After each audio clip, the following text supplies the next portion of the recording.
Everybody go.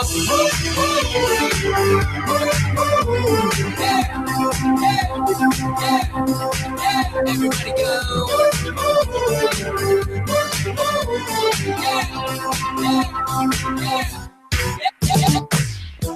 And I don't know no better, but as far as I came, it felt like forever. Seconds turn to hours, days turn to months, so the year passed by, but don't feel like much. So if I got one chance, I'ma make y'all dance. I'ma have as much fun as I can and figure out the rest when I had y'all to plan. Tonight is the night, that we're losing control. Tonight is the night, we set it on. Everybody go.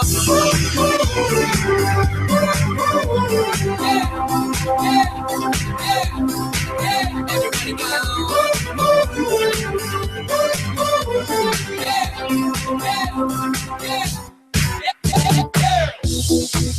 I'm feeling better than I ever thought was possible, but now I know.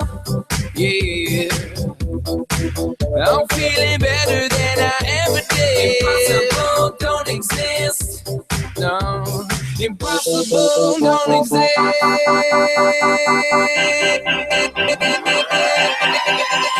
Everybody go.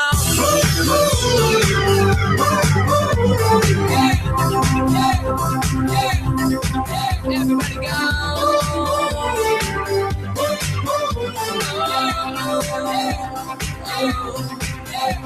Tonight is the night that we're losing control. Tonight is the night we set it on. Tonight is the night that we're losing control. Tonight is the night we set it on.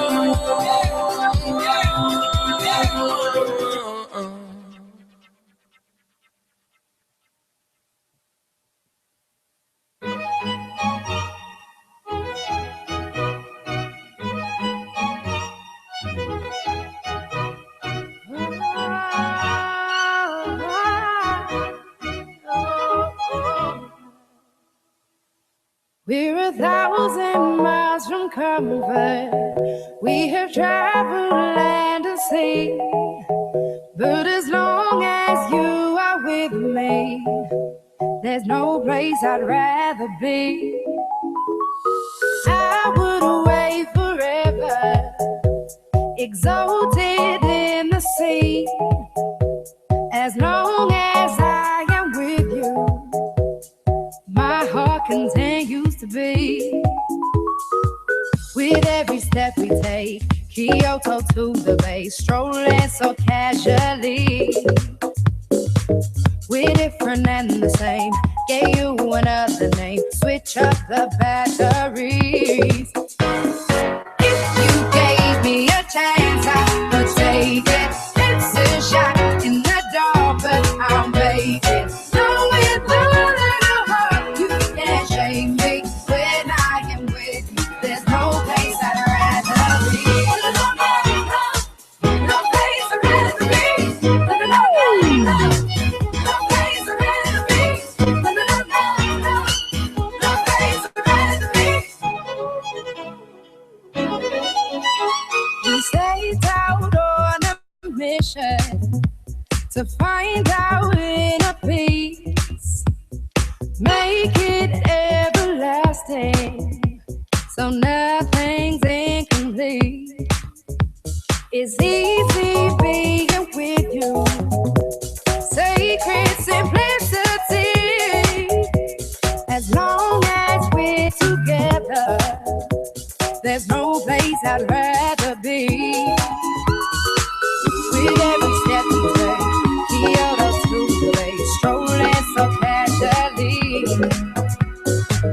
We're different and the same, gave you another name, switch up the batteries. If you gave me a chance, I would take it. It's a shot in the dark, but I'll make it. No, without a heart, you can't shame me. When I am with you, there's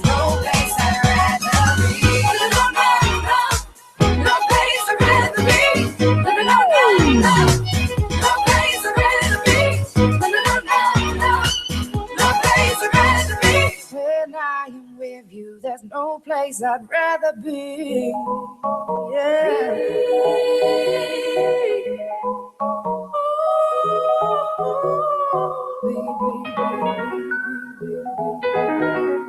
Yeah, yeah, yeah, yeah. You gave me a chance, I would take it. It's a shot in the dark, but I'll make it. Knowing you can't shake me when I am with you. There's no place I'd rather be. No place I'd rather be. No place I'd rather be. No place I'd rather be. When I'm with you, there's no place I'd rather be.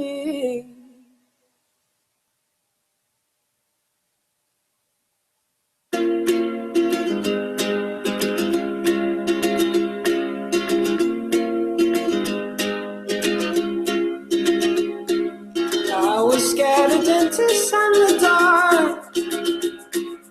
I was scared of pretty girls and starting conversations. All my friends are turning green. Yeah, the magician's assistant in their dream. Oh, oh, and they come unstuck. Lady, running down to the riptide, taken away to the dark side. I wanna be your left-hand man. I love you when you sing that song, and I got a lump in my throat 'cause you're gonna sing the words wrong. It's this movie that I think you like. This guy decides to quit his job and head to New York City. This cowboy's running from himself. She's been living on the high shelf. Oh, oh, and they come unstuck. Lady, running down to the riptide, taken away to the dark side. I wanna be your left-hand man. I love you when you're singing that song, and I got a lump in my throat 'cause you're gonna sing the words wrong.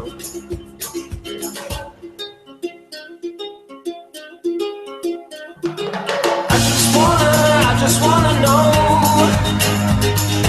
if you're gonna stay. I just gotta know. I can't have it any other way. I swear she's destined for the screen. Closest thing to Michelle Pfeiffer that you've ever seen. Oh, lady, running down to the riptide, taken away to the dark side. I wanna be your left-hand man. I love you when you're singing that song, and I got a lump in my throat 'cause you're gonna sing the words wrong. Oh, lady, running down to the riptide, taken away to the dark side. I wanna be your left-hand man.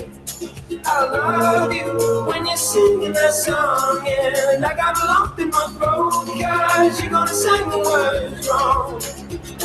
Oh, lady, running down to the riptide, taken away to the dark side. I wanna be your left-hand man. I love you when you're singing that song, and I got a lump in my throat 'cause you're gonna sing the words wrong. Yeah, I got a lump in my throat 'cause you're gonna sing the words wrong.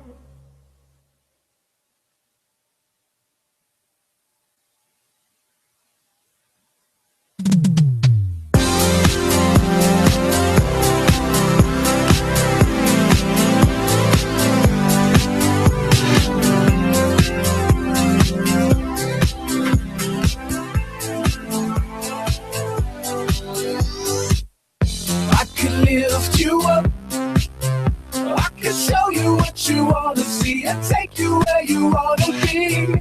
You could be my luck, even if the sky is falling down. I know that we'll be safe and sound.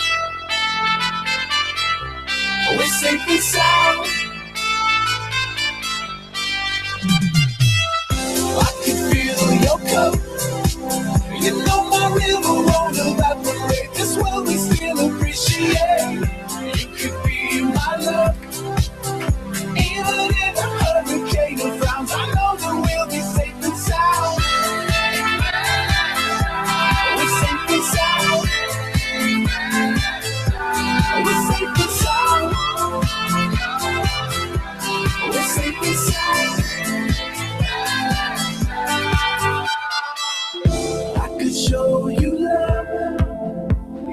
tidal wave of mystery. You'll still be standing next to me. You could be my love. Even if we're 6 feet underground, I know that we'll be sinking sound.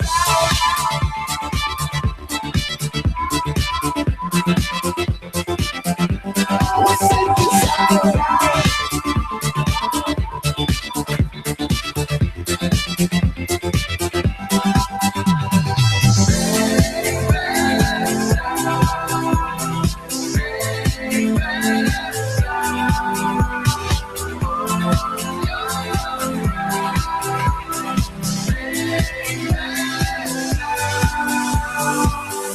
I could lift you up. I could show you what you wanna see and take you where you wanna be. You could be my luck. Even if the sky is falling down, I know that we'll be safe. You could be my love. Even if the sky is falling down, I know that we'll be safe and sound. We're safe and sound.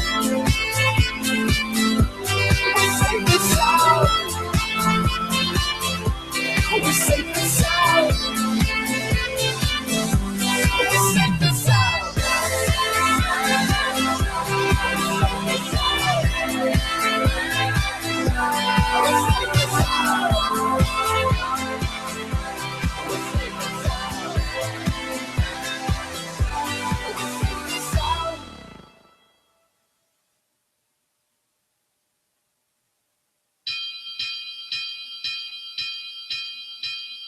You can't sleep at night. You can't dream your dream. Your fingerprints on file, left clumsily at the scene. Your own worst enemy has come to town. Your own worst enemy has come to town. Yesterday the people were at ease, baby, who you were. Now your own worst enemy has come to town. Your own worst enemy has come. Your world keeps turning around and around, but everything is upside down. Your own worst enemy has come to town. There's a face you know, staring back from the shop window. The condition you're in, now you just can't get out of this skin.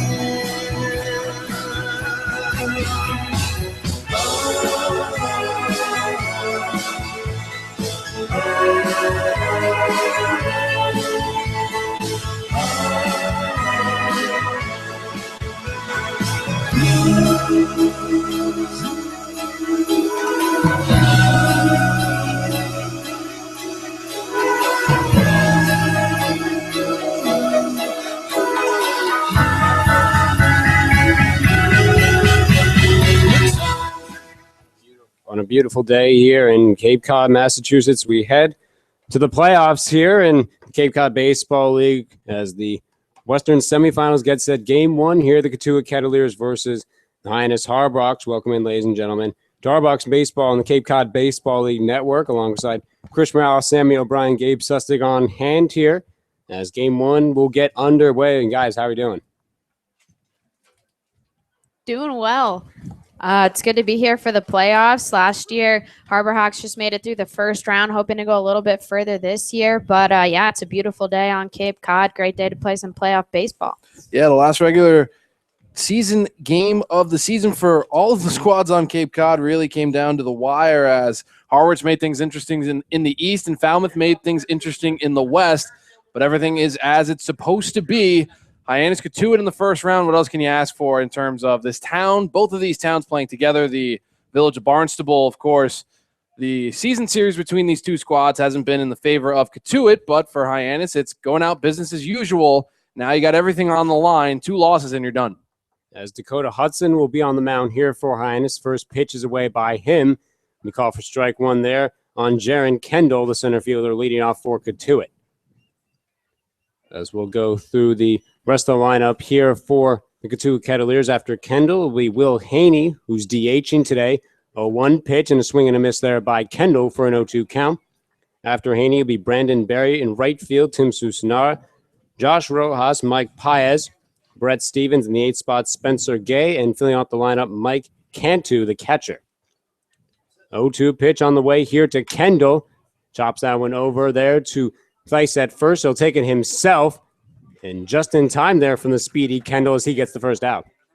Yeah, and for Matt Thice over there at first base defensively, you got to work a little bit quicker than that. Of course, Kendall is very speedy in the leadoff spot for the Cotuit Kettleers. You want to take your time here, but you don't want to take too much time as we set the defense for the Harbor Hawks. Dakota Hudson on the mound.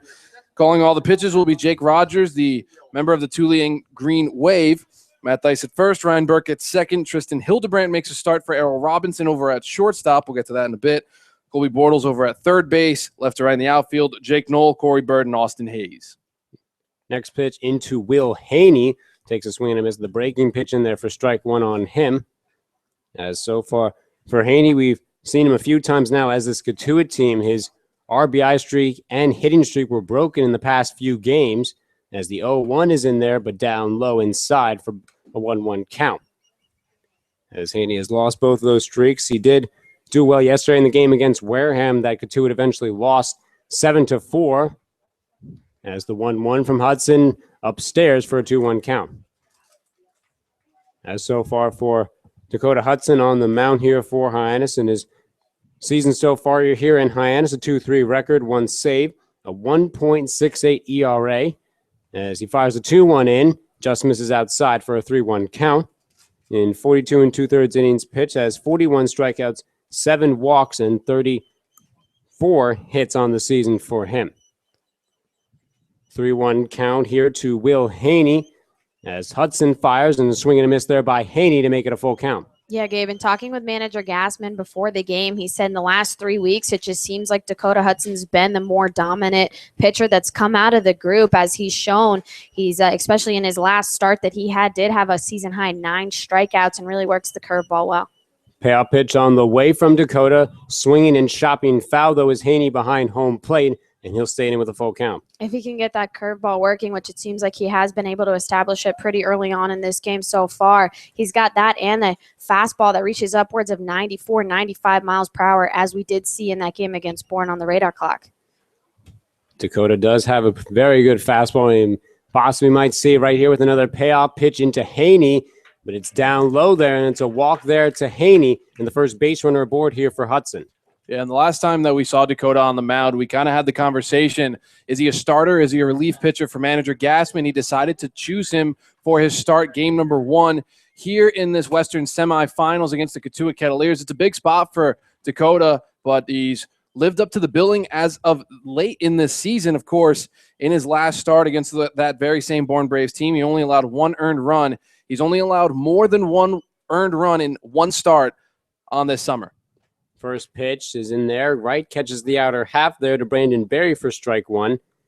As we mentioned, Haney, the DH today, as he's played a few consecutive games there at the catcher position. So Cantu will have a chance there behind home plate.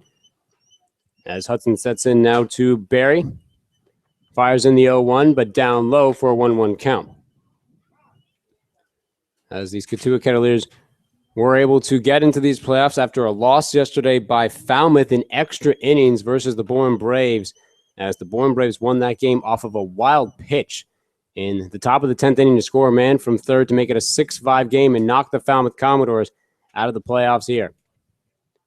Hudson with a 1-1 count here to Berry, fires away, and a swing and a miss there by Berry to make it a 1-2 count.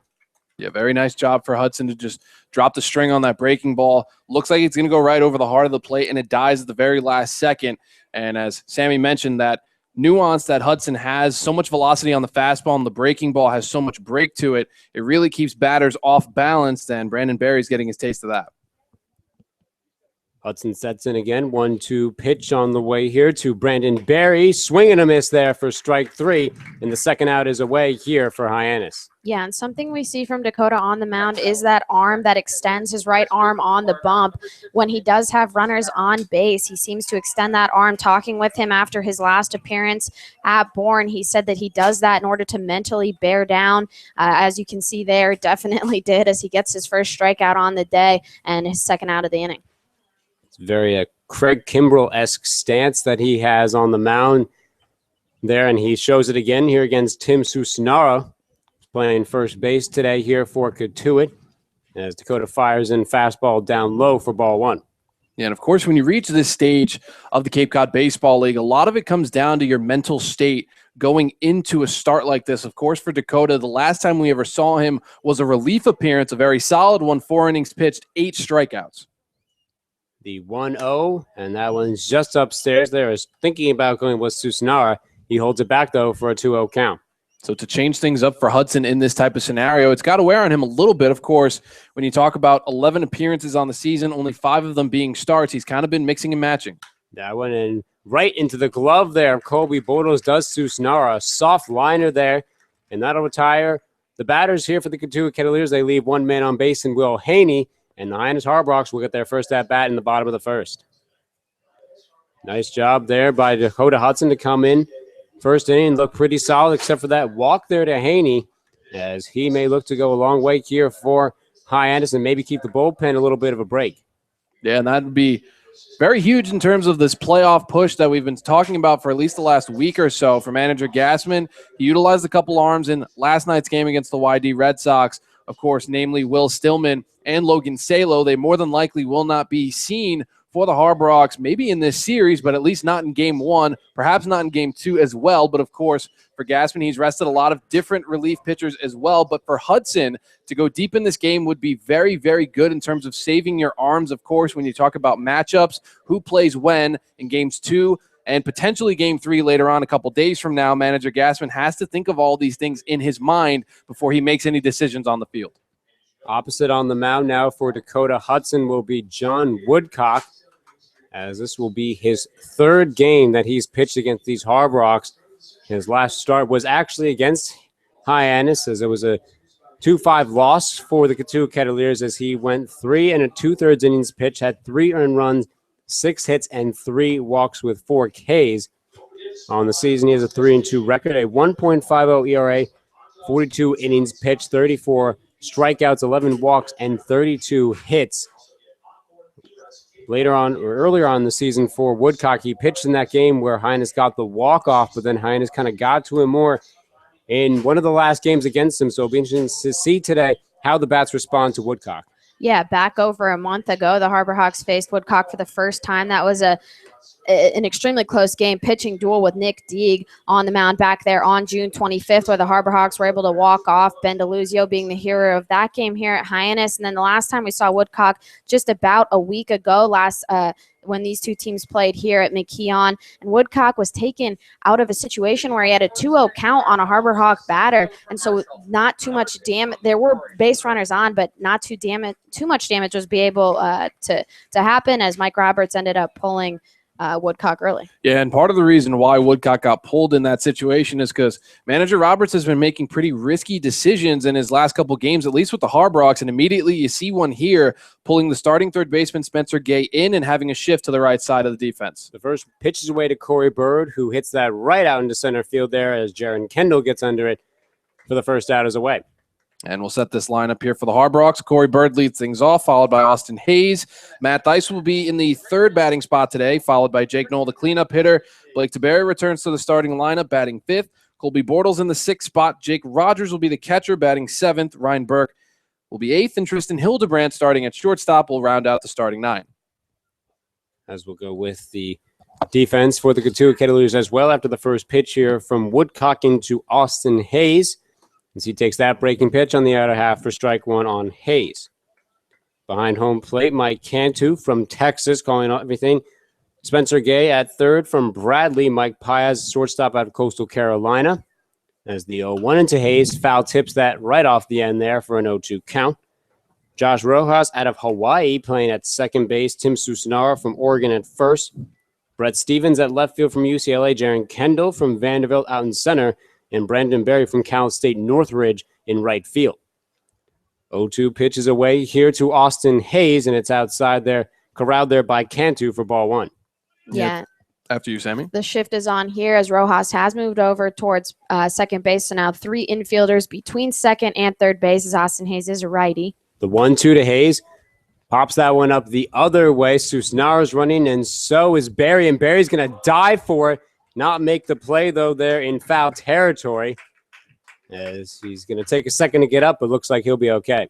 Yeah. Credit Barry as he laid out for that one. He understands that in this situation for the Cotuit Kettleers, they need to really mount the outs as quickly as possible. They haven't had a win against the Hyannis Harborhawks all season. And in order to mount some sort of momentum, Brandon Berry, perhaps a diving play there, could really spark the crowd and spark this defense that has really been susceptible to errors defensively so far in their games against the Harborhawks, especially the last time that they played. They had at least 3 or 4. So for the Cotuit Kettleers, a nice job for Brandon Berry. Of course, you got to wonder about some injury risk as he landed pretty much on his wrists. The 1-2 into Hayes. Hits that one again out into right center field. That one's going to drop right over to the fence. It's going to stop there in the warning track. Hayes is going to move to second. Thinks about going for third, but going to step back on there as the play was thrown in there from the outfield. And it's a 1-out double here for Austin Hayes. Yeah, and that's a big hit for Hayes. Went 0 for 5 with just an RBI sac fly in the game yesterday against YD. It'll be big for him to get hot as coming up now, Matt Theis is another guy who needs to get hot for this Harborhawks team. As for Matt Theis, steps in the left-handed batter's box here. And for Theis so far in this season, only in 17 games, is batting .149. Does have 2 home runs up here already. Woodcock stares over at second. First pitch is down low into Theis for ball one. Yeah, and the shift is on once again, this time on the right infield side of things with all 3 position players in between first and second. Now for Theis, this is something we saw more so in the game on July 29th, the 5-2 win, not so much the last game these 2 teams played each other. The 1-0 to Theis. Chopper over to Susnara. He's going to miss the play. Hayes is going to try and charge in. For Brandon Berry is also going to miss the play. It's going to trickle on into right field. Theis is going to put on extra gear and turn into third. He slides in safely, and just like that, Hyannis has a 1-0 lead. And we talked just a couple of seconds ago that for the Cotuit Kettleers, their defense is very error-prone. On that one play alone, 2 different defensive errors, one on the first baseman in Tim Susnara and one on the right fielder in Brandon Berry. They both whiffed on that ball. For Berry, that's pretty much inexcusable out in right field as that was a slow dribbler. Should have been in his glove. And for Matt Theis, there was a stop sign for manager Gassman down the third base side of things. Theis took that and ran with it from second base to third, completely ignoring the stop sign, and it got him into third base safely. As Jake Knowles steps in, takes a fastball inside for ball one. As my goodness, for Matt Theis, immediately talking about his stats, but then putting his money where his mouth is and getting that, really you could call it in a way a triple, but those few errors could change that for him. As the second pitch is in there to Knoll, but down low for a 2-0 count. Yeah, Gabe, and this is something that we've talked about, has been giving Cotuit problems the entire year. Coming into the day, that 6 times these 2 teams have played each other, 16 errors for Cotuit Kettleers. That's almost a third of their errors. Next pitch into Knoll, chopper over the head of manager Gassman on the third base side, and he'll have a 2-1 count. So whatever it is for the Cotuit Kettleers defensively, playing this Harborhawk offense seemed to come up with a lot of errors, already 2 in this one inning, cost them a run. And it's got to be a little bit difficult for John Woodcock on the mound. Of course, you're pitching to contact, doing a very solid job, but the errors defensively behind you have cost you.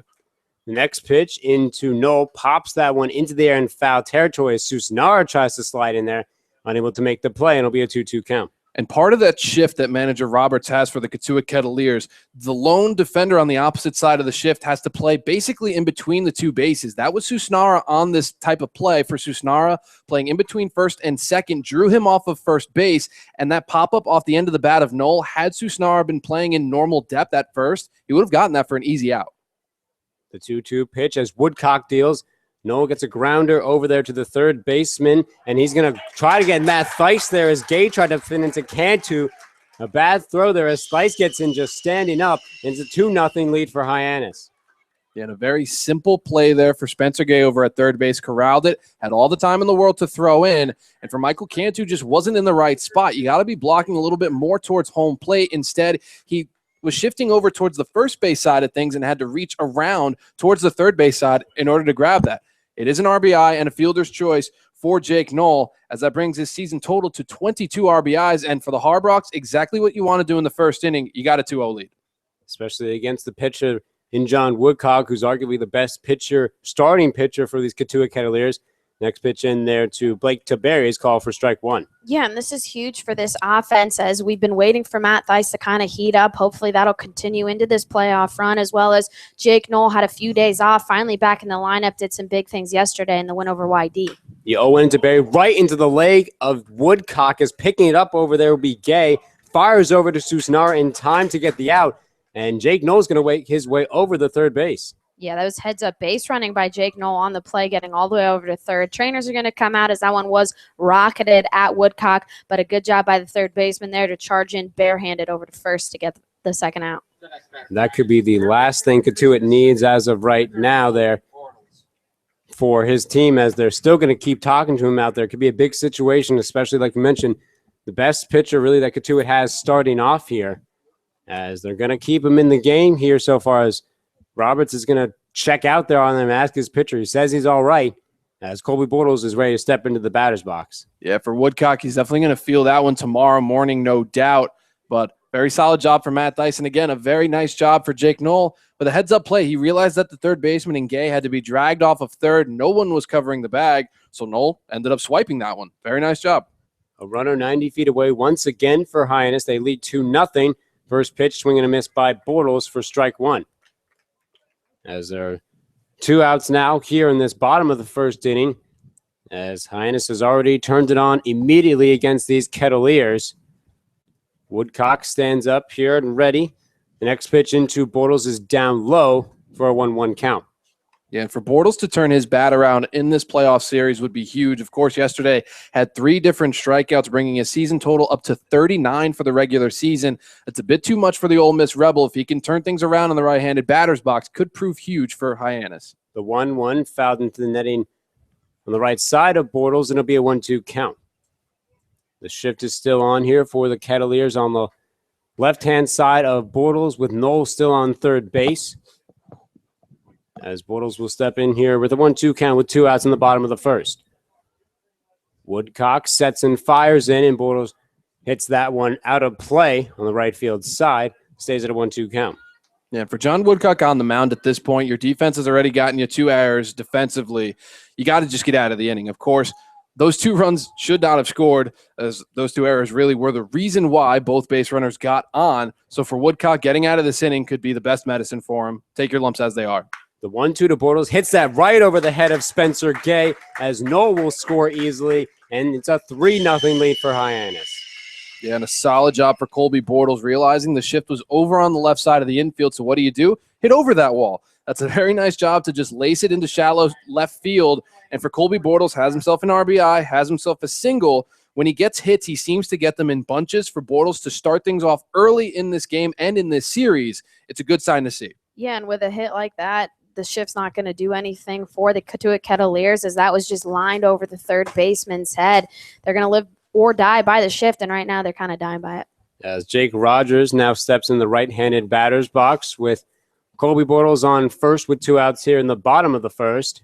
First pitch in by Woodcock is down low for ball 1.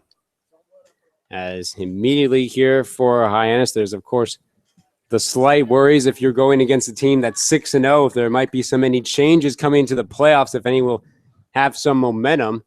There's a 1-0 pitcher waiting here for Rogers. Woodcock deals. That gets too much inside on Rogers for a 2-0 count.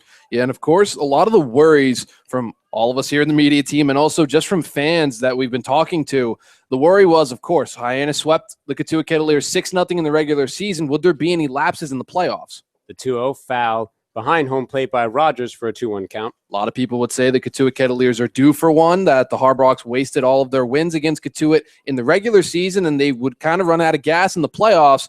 Well, in the first frame of things, it doesn't seem like that's the case. For the Cotuit Kettleers, defense, of course, has been lacking, to say the least. And for the Harbor Hawks, taking advantage of the mistakes. You got 3 runs, and now you give Dakota Hudson a nice cushion. You got to maintain that going forward. This is only 1 inning so far in this ball game. There's a long road to go in game 1. The 2-1 to Rogers as he pops that foul over the dugout of the Cotuit Kettleers, and it'll be a 2-2 count. As already they've almost gone through the entire lineup, have the Hyannis Harbor Hawks. Only 2 people remain in Ryan Burke and Tristan Hildebrand. As Rogers sets in now with Colby Bortles on first base. Woodcock fires in, and Rogers going to hit that one out into right field. Moving back there is Barry, and corrals it right at the warning track to record the final out of this bottom of the first, but not before the Harbor Hawks score 3 runs in the bottom of the first inning to make it a 3-0 game here in game 1 of the Western semifinals here from McKeon Park. You're listening to Harbor Hawks baseball on the Cape Cod Baseball League Network. Cape Cod Healthcare is the leading provider of healthcare services for residents and visitors of Cape Cod and includes 2 acute care hospitals and more than 450 physicians. For more information, please visit capecodhealth.org. Cape Cod Healthcare, expert physicians, quality hospitals, superior care.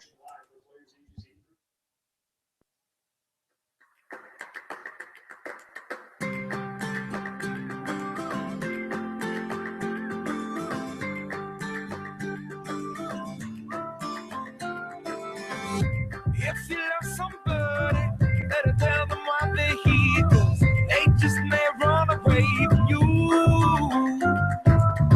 You'll never know what went well. Then again, it just depends on how long the time is left for you. I've had the highest mountains, I've had the deepest rivers. You can have it all, but now keep moving. Take it in, but don't look down. 'Cause I'm on top of the world, eh? I'm on top of the world, eh? Waiting on this for a while now, paying my dues to the dirt. I've been waiting to smile, eh? To hold me for a while, eh? Take you with me if I can. Been dreaming of this since a child. I'm on top of the world. I've tried to cut these corners, tried to take the easy way. I kept on falling short of something. I could have gave up then, but then again I couldn't have, 'cause I've traveled all this way for something. I take it in, but don't look down. 'Cause I'm on top of the world, eh? I'm on top of the world, eh? Welcome back in, ladies and gentlemen, to Harbor Hawks baseball on the Cape Cod Baseball League Network as we head just to the top of the second inning, but Hyannis already a 3-0 lead here as Dakota Hudson sets up back on the mound for a second inning of work as he only had to deal with 4 batters for Cotuit as he did walk Will Haney in that first inning. He'll face Josh Rojas out of Hawaii as he first off shows a bunt right over to Hudson, though. Flips it on over to Theis just in time, though, once again, as the speed of Rojas almost got into first base, but 1 out is away. Yeah, not the best of bunts from Rojas, but you got to understand where the Kettleers are coming from at this point. Very devoid of offense, at least against the Harbor Hawks. They haven't really had too many close games, and for Rojas, does show a little bit of speed in the left-handed batter's box. With that bunt, he placed it a little too far close to the pitching mound for Dakota Hudson. Corralled it, fired it over to first base. Routine play defensively for Hyannis. Mike Pius steps in. The first pitch is right there inside for strike 1 on him. As so far for Pius, as he's slightly batting just below 300 for these Kettleers at 295. Next pitch is in there. He hits it right over to Hildebrand at short, but he loses it in his glove. Fires over to Theis, not in time as it gets through the legs of Theis as well. As Pius will be safe over at first with 1 out. Yeah, for Hildebrand over at short, not really sure why he decided to backhand that rather than charge at it. For Hildebrand, I guess, thought that it would have been better. The ball was coming in a little too hot, so he didn't have enough time to have his lateral movement out to his right to field that one in front of him, and the backhand didn't really work. Scooped his glove up a little too soon. It'll go down as the first defensive error for the Harbor Hawks today, and the last thing that you want to do in this type of situation when you're up by 3 runs early in a ball game is to kind of forget about your mechanics defensively. For Hildebrand, got to settle down a little bit behind Hudson. The next pitch awaiting is Brett Stevens as he hits that one over to Hildebrandt again, scoops it over to Burke. Burke fires over to Theis, not in time to get Stevens, but they get the leadoff runner in Paez for 2 outs. Yeah, and a nice job for Hildebrandt to get that mistake back and get the leadoff runner out at second. But again, that double play is a little bit interesting in the middle infield for the Harbor Hawks, as Hildebrandt has a solid arm, but Ryan Burke to turn it over to first base, an average arm at best, doesn't have that kind of Studley type of arm you would want in a bang-bang play over to first base, kind of flips it over. And you got to credit Brett Stevens over there as he legged it out down the first base side of things to get on with for a fielder's choice. The first pitch from Hudson into Spencer Gay is down low for ball 1 on him. As Cotuit still has a man on first, and Brett Stevens with 2 outs here in the top of the second. Hyannis leading 3-0. Hudson looks in once again, continues to stare in the 0-1 pitch, and that's going to be hit out right to Corey Bird and going to drop in front of him for a base hit there for Spencer Gay, as now 2 men are aboard for Cotuit with 2 outs. Yeah, and for Corey Bird out in center field, playing very far back defensively, it looked like, closer to the warning track, really having to come in on that one. But a good hit by Spencer Gay, and now there are a couple guys on. Historically in this series, Cotuit has struggled so far this season offensively, being outscored 36-13. Harbor Hawk offense also has just exploded in the series, but at the same time, a little bit of trouble here for Dakota, first time in this game. That'll be the first actual hit of the game that's going to go against Hudson here. As now runners on first and second for Cotuit, and up to bat will be Mike Cantu, the catcher out of Texas. As Hudson checks over at second, first pitch is into Cantu down low for ball 1. Yeah, and the good thing for Hudson in this situation is that Mike Cantu has really been struggling offensively for the Cotuit Kettleers. A sub-100 batting average for the catcher out of the University of Texas is a little bit more of a defensive-minded catcher than anything else. So for Hudson, this is the guy to get out with 2 men on. Hudson sets, checks over at second again, the 1-0 into Cantu. Breaking pitch gets right in there on the lower half for strike 1. Yeah, Chris, you mentioned he's been struggling in the 9 games he's been in on Cape Cod. 23 at-bats, only 2 hits to show for his time here so far. Hudson in his usual Craig Kimbrough-like stance now with 2 runners on with 2 outs. The 1-1 pitch into Cantu is outside, corralled by Rogers for a 2-1 count. And for Hudson, location of that breaking ball has kind of been a little bit of an issue in the first and, half of this second frame here. So going on later into this start, he's got to locate that breaking ball a little bit better, trying to induce a swing and a miss there from Cantu, but for Mike, he held up on it. Dakota fires the 2-1 pitch into Cantu. Breaking pitch catches the outer half for a 2-2 count. As Hudson continues to check over at Burke at second base. And Cantu steps in with a 2-2 count with 2 men on, 2 outs for the Kettleers. Dakota sets on the bump, checks over to second, 2-2 pitch away to Cantu, and that's going to get him looking there with the breaking pitch down low by Hudson for strike 3. And the final out deal to the Cotuit Kettleers. They leave 2 men stranded as we head to the bottom of the second. And that's huge for Dakota Hudson to work his way out of a jam early on in this ball game. Very easily could have allowed at least 1 or 2 of those runs that were left stranded on base to come around and score. Instead, Hudson bared down like he wants to do when he extends that arm out with runners on base. And he did exactly that. That breaking ball, as we mentioned earlier in the inning, utilized that for strike 3 on the outside corner to Cantu. And now you got 2 strikeouts if you're Hudson, and you still have a 3-0 lead. For the Harbor Hawks coming up back in this bottom of the second inning, continue to mount the pressure. You might as well. You only got 1 shot at this playoffs, and 1 loss in a best-of-3 series can really prove fatal for a lot of teams. For Hyannis, they don't want that to be them. Put the pressure on the Cotuit Kettleers, as coming into this game, you had a lot of pressure on your own shoulders. Switch things around, get to a 1-0 lead, worry about the rest tomorrow. As John Woodcock will be returning back into this game for the Cotuit Kettleers, as he had a situation where a ball had hit his leg at one point, but he looks like he'll be all right here as he steps in now. Here he will face the 8, 9, and 1 spots for the Hyannis Harbor Hawks, as it'll be Ryan Burke, Tristan Hildebrandt, and Corey Bird, as Ryan Burke will step in now here. And an interesting note is that John Woodcock, in that inning that was littered with errors defensively and 3 runs scoring for the Harbor Hawks, his pitch count is already at 25. That's very, very high in the first inning of a ball game. as that's really going to put a little bit more pressure on the bullpen for the Cotuit Kettleers, which, interestingly enough, are not in their bullpen seats out down the first base side of things. It seems like all their relief pitchers are in the dugout with all of the regular base players in the infield and outfield for the Cotuit Kettleers. An interesting move by manager Roberts. I'm not really sure if there's any competitive advantage to doing that, but there's empty seats out in right field. Maybe just trying to keep the team a little bit more close together, although perhaps is a problem there when you have to go out there a few more feet out there to start warming up if you have to. I mean, it kind of makes sense, at least from your perspective. I mean, this is a Cotuit Kettleers team that is limping into the playoffs. They lost last night. The only reason they're in is because the Falmouth Commodores ended their 3-game win streak. For the Kettleers, really struggling in a big way. Woodcock sets on the mound. The first pitch is away to Reinberg. Takes the first swing at that one, pops up into the air, into the crowd, in the bleachers. That's going to land right into the bleachers there. No one was there to retrieve it. It'll be an 0-1 count on Burke. As there's a definitely large crowd on hand here at McKeon Park, of course, for game one of the Western semifinals against your rival teams. Why wouldn't there be? 0-1 pitch awaiting here for Book. Woodcock sets up and deals.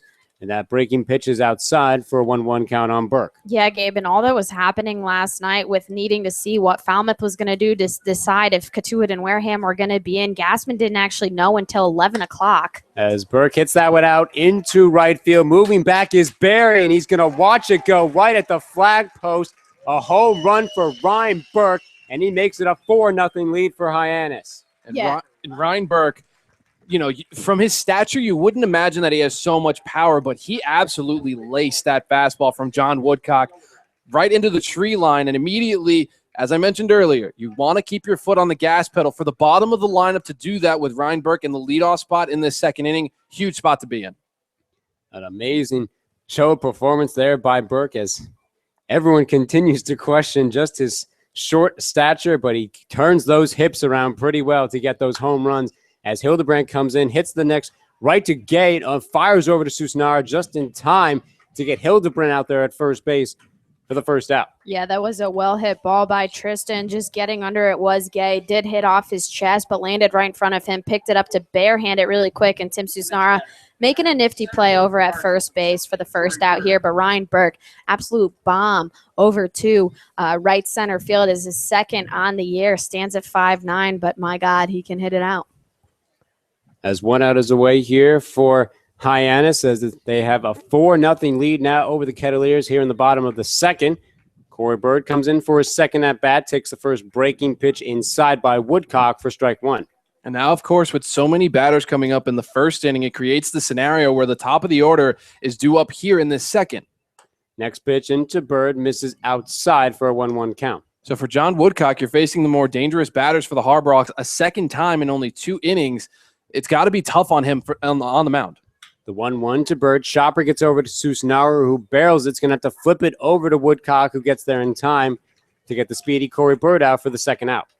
And it seems like in this inning, the defensive woes are behind the Cotuit Kettleers. They got that out in the first inning as, you know, a couple of tough plays, especially down the third base side for Spencer Gay. Tim Susnara, of course, got his body in front of it rather than trying to range out and reach for it. And he ended up flipping it over to his pitcher very nicely for out number 2. That's exactly what they want in this inning. As now Austin Hayes will step into the right-handed batter's box. First pitch away from Woodcock, upstairs to Hayes for ball 1. So far for Hayes on the day, he was one of the first runs scored here for Hyannis in that bottom of the first inning. The 1-0 pitch from Woodcock, and Hayes takes a big swing at that, but chops it foul behind home plate. Yeah, and for Hayes, he always has those big swings, almost as if he's trying to hit for the fences. And for Hayes, he has the power to do so, but talk about someone who stuffs the stat sheet. A 300 batting average, 20 runs scored, 19 RBIs, 14 stolen bases.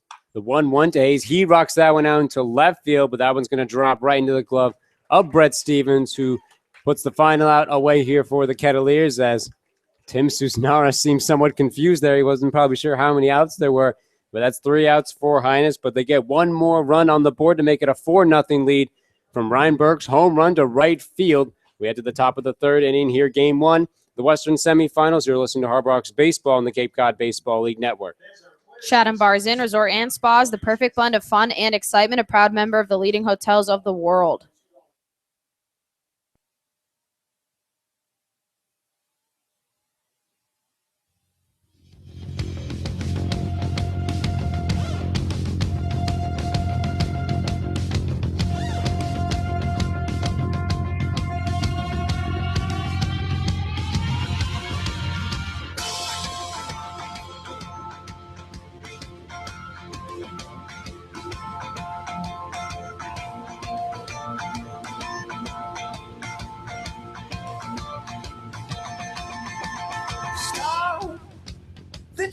is riding down to the station where you lived when we were school kids.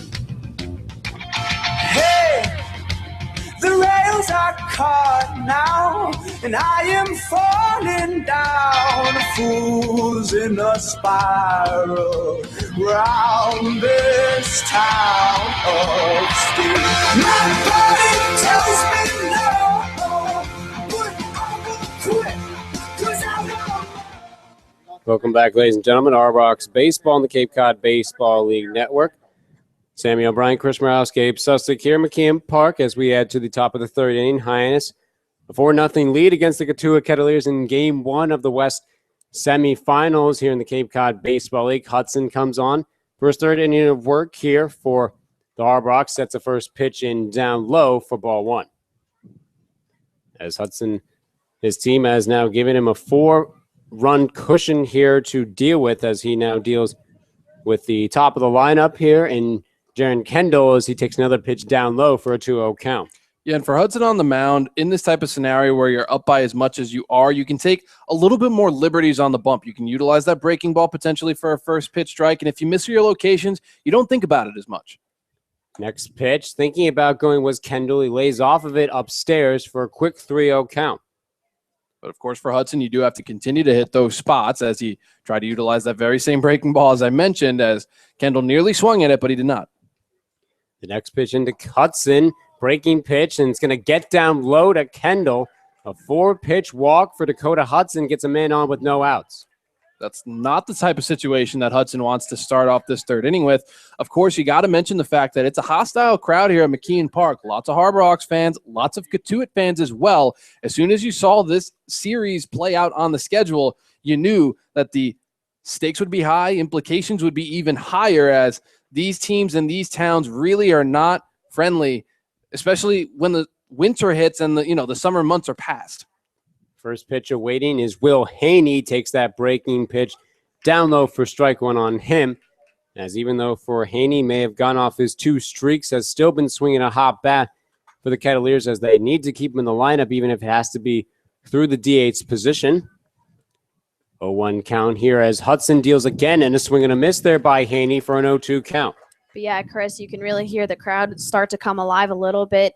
Gassman said before the game that regardless of the opponent that they're playing, he was expecting a big crowd. Obviously, he knew that the two towns really would show up and try and support their teams, trying to play good baseball regardless of who the opponent is, though, even though he knows what these two teams did against each other. Fastball outside, a pickoff move by Rogers over to first, as getting back safely as Kendall. Looked like a burn pitch there for Hudson to try and get Kendall trying to steal over there from first base. And, of course, as we mentioned with that walk to Kendall over at first, it creates an interesting scenario. Will Haney, one of the hottest hitters for the Cotuit Kettleers at the moment, you got to be careful. The next pitch in, grounder that's going to go right to Jake Rogers as he misses with the breaking pitch does Hudson for a 2-2 count, but a nice corral by Rogers to keep it slightly in front of him and keep Kendall on first. Yeah, very nice job for Jake Rogers. And, of course, for manager Gassman, when he was thinking of the rotation in terms of catchers, of course, for Rogers and Pabst have been splitting time in the regular season, but Rogers is a little bit better defensively. Nice job here starting. The 2-2 to Haney. Fly ball out into left field. Jake Knoll gets under it. Corrals it for the first out here for Hyannis. Yeah, and that's allowed out as Will Haney has been most of the offense for these Cotuit Kettleers, getting that first out of the inning. Now double play ball in effect as well with the runner still at first. As now Brandon Berry, the right fielder, steps in for a second at bat against Hudson. 1 out away here in the top of the third. Hyannis leading 4-0 over Cotuit. Man on first base and Jaron Kendall after a 4-pitch walk from Dakota Hudson. Hudson steps in to Berry. Continues to stare on. Fires the first pitch breaking down low for ball 1 on Berry. As the wind is slightly gusting around here at McKeon Park, you can see in the flag and out the outfield is pushing slightly more towards the harbor. Now, this could be another reason for Ryan Burke's previous home run to go as far as it did out there in the right field. The 1-0 pitch, swing and a miss down low is Berry for strike 1 and a 1-1 count. Did a nice job for Hudson to start mixing things up here. With a man on first base, of course, the double play ball is in effect. For Hudson, would love that. And, of course, with the second time around in the order, it makes things a little more interesting. Hudson has faced all these batters once. They've also faced him once. So you got to be a little bit more mixing and matching with your pitches. Pickoff move over there to Theis at first, but sliding back safely as Kendall. As Brandon Berry will step in still with a 1-1 count. If no double play ball is ensued here, then Tim Susnara in the on-deck circle will have his chance against Dakota Hudson as well. The 1-1 runner goes. Rogers makes the throw over to Burke, but it's a little bit high there for Burke. And off of second base and sliding in safely is Kendall. Yeah, a little bit of a high throw there from the catcher out of Tulane, Jake Rogers. Ryan Burke not being able to lay down the tag, a rare runner being able to steal off of Rogers. It will go down as strike 2 on Brandon Berry, as Hudson will now have a man on second base with only 1 out in the top of the third. As Berry steps in now, as Cotuit trying to find some momentum to stick on to here against these Harbor Hawks. 1-2 pitch awaiting here from Hudson. Checks over at second. Fires away into Berry, and Berry swings down low and misses into the glove of Rogers for strike 3 in the second out here. Very nice pitch for Hudson to throw downstairs in the strike zone. That breaking ball once again gets Berry to swing and miss. Third strikeout of the day for Hudson, a man in scoring position, a very similar scenario as to what happened in the second. He left 2 men on in that one. To leave the Kettleers in a similar situation is going to be difficult with Tim Susnara in the left-handed batter's box. In his last 2 games, has really woken up the bat offensively. 6 RBIs in those 2 games. Hudson sets up now against Tim Susnara, checks over to second base, fires the first pitch, breaking down low to Susnara for ball 1. Tim Susnara usually plays catcher at his College of Oregon, but playing first base here for Cotuit. As Hudson sets in once again, the 1-0 pitch into Susnara, who fouls it off behind the dugout of Hyannis for a 1-1 count. And for Hudson at this point, continue to attack the strike zone. That's exactly what you want to do.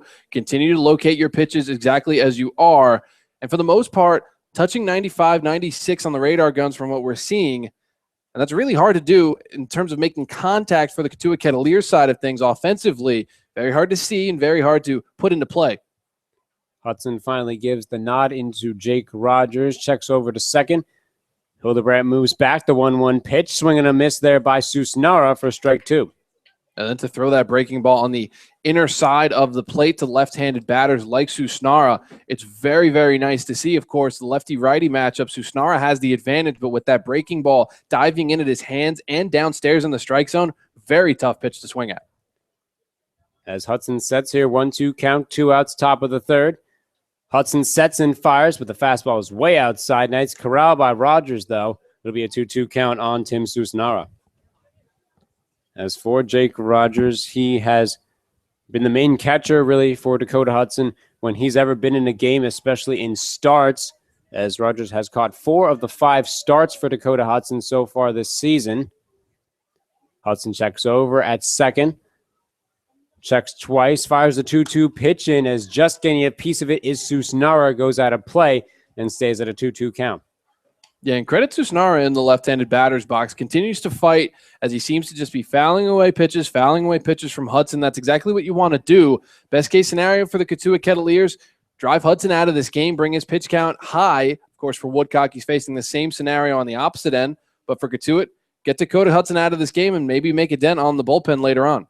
2-2 pitch. Hudson deals. Chopper over to Burke there at second. Corrals it. Fires over to Matt Theis in time to get the Susnara out there for the final out of the inning for Hyannis. As once again, the Kettleers leave a man stranded on second.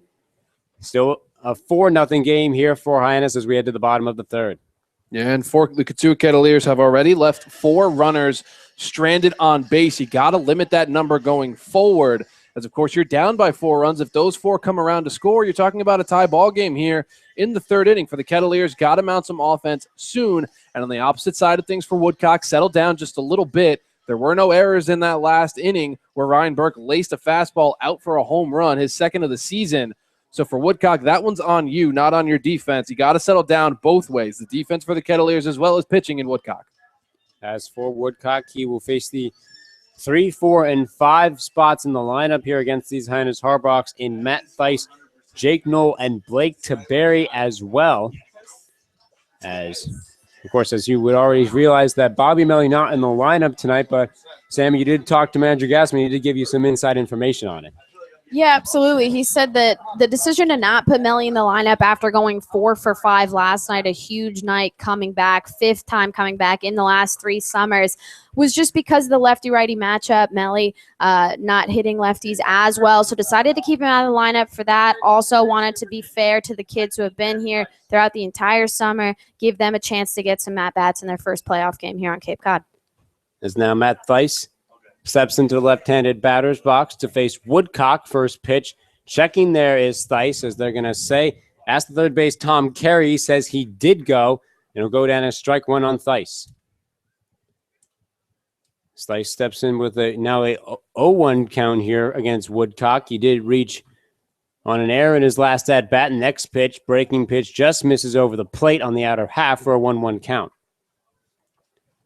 As the shift is on once again here for the Cotuit Kettleers and manager Roberts, as everyone's now on the right field side. 1-1 pitch almost nicks Theis, and actually is going to slightly hit him in the shoulder there, and a hit by pitch there by Woodcock to have the leadoff man on.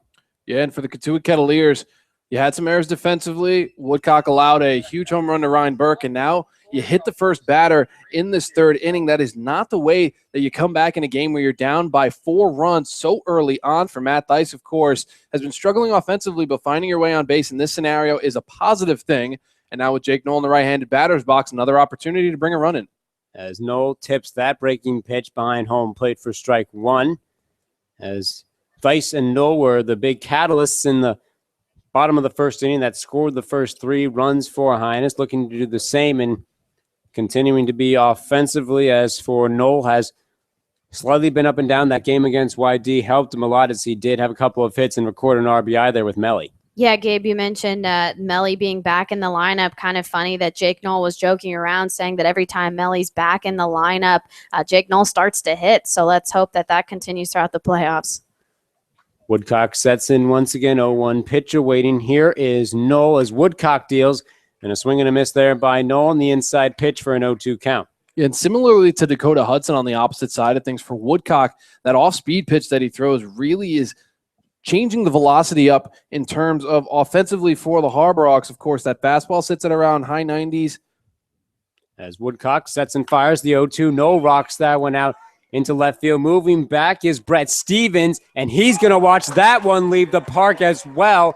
A 2-run homer for Jake Knoll, and he makes it a 6-0 game for Hyannis. Wow, there's just not really much else you can say for Jake Knoll. Like you mentioned, Gabe, earlier on with Ryan Burke's home run, Knoll just turned his hips and laced that one. And really an interesting scenario for Brett Stevens out in left field, of course, with a lot of sunlight here at home plate and a lot of shade out in left field. Must have lost track of the ball as he didn't immediately dart towards the warning track. The wind, of course, carrying towards the outfield. Stevens kind of looked over his head and realized it was over the fence. Great piece of hitting from Jake Knoll. Yeah, that's his 2nd home run in 2 days for Jake Knoll. Tallies the RBI total to 3 now. As the first pitch to Barry, thought about going around. Either way, it hits his bat and flies out of play. 3 RBIs on the day. No one's more excited Bobby Melly's back than Jake Knoll. As Jake Knoll definitely has been trying to find different ways to get his bat swing around here. Next pitch into DeBerry. Ground over there to Susnara. Scoops it up. Flips it over to Woodcock, who just steps on first base in time to record the first out here in the inning. Yet again for Woodcock, no defensive errors on that home run. Of course, that hit by pitch proving costly. Should Knoll have done the same situation with nobody on, it would be a 5-0 lead as opposed to a 6-0 lead. Little nuances in this game of baseball really changed the final outcome, and for Woodcock, feeling that early on in this ballgame. As so far now, that's both situations where Matt Theis has been on base and has helped. The run scoring here for Hyannis is the first pitch is inside down low to Bortles for ball 1. And the interesting part of this is that the Hyannis Harbrox are up by the score of 6-0, but they only have 4 hits on the day. Very rare to see, as those 2 errors defensively have probably been the reason why. The 1-0 upstairs to Bortles, as it'll go down as a 2-0 count. But this will be so important for the Harbor Hawk offense moving forward if Matt Theis can continue to get on base, especially if he's in that 3-hole today with him, Jake Knoll, Bobby Melly back into the mix. This could be huge. The 2-0 to Bortles as he lines that one foul over the third base side for a 2-1 count. And of course, followed by Blake Taberry. I mean, things end up going pretty well. And with Bortles, of course, getting a single in his last at-bat, if he can continue that as well, that's 4 batters in a row where things are looking good. The 2-1 to Bortles, chopper right to Woodcock on the mound and scoops it over and fires it to Tim Susnara for the second out here in the inning. I was just about to say, Chris, Blake Taberry 0 for 2 on the day so far. He's a bat that really needs to get going, had been solid throughout the entire season, enough so to earn himself a spot on the All-Star team. So if he can start picking up that bat again, this offense could be deadly heading into the rest of the playoffs. Talking about a guy who's picked up his bat lately, and the man who sets in now is Jake Rogers. First pitch away here for Woodcock as Rogers turns that one right into Gay at third. Fires over to Susnara there at first to record the final out in the inning, but not before Jake Knoll comes in and hits a bomb to left field to make it a 6-0 game for Hyannis. We get to the top of the fourth here from McKeon Park. You're listening to Harbor Hawks Baseball on the Cape Cod Baseball League Network. Learning at Curry College extends beyond the classroom and is embedded in all that they do. Curry prepares students to engage in successful careers and active citizenship with a global perspective. Explore 22 undergraduate majors and over 65 minors and concentrations online at curry.edu.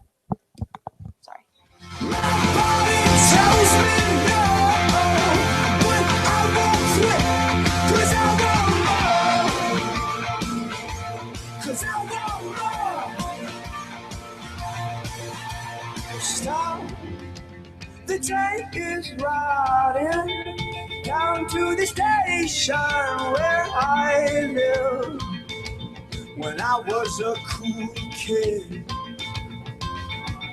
Hey, is it my fault that the falling embers burn down in a spiral round your crown of things? My body tells me no, but I won't quit, 'cause I won't know, 'cause I won't know. My body tells me no, but I won't quit, 'cause I won't know, 'cause I won't know. It rides out of town.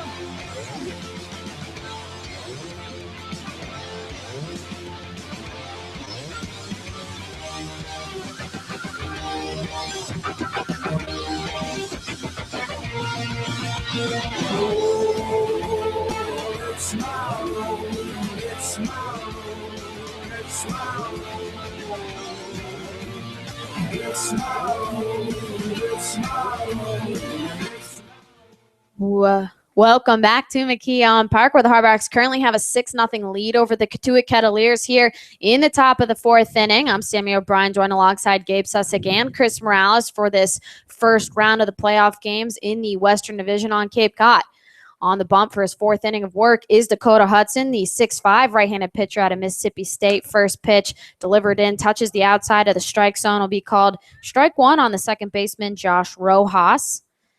The second baseman out of Hawaii is 0 for 1 on the day. Grounded out to Dakota Hudson back in the second inning to lead things off then.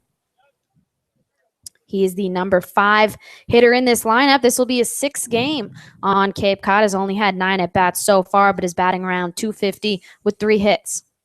The 0-1 is looked at down low for ball 1. It'll even up the count, 1-1.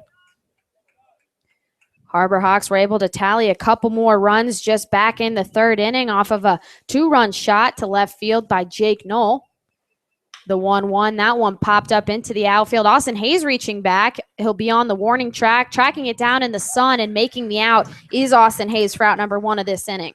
Yeah, I mean, so far you can see for a lot of these hits when you talk about for Knowles and Burks, and even that one there by Rojas, the wind is looking to be like a huge factor somewhere in the outfield there.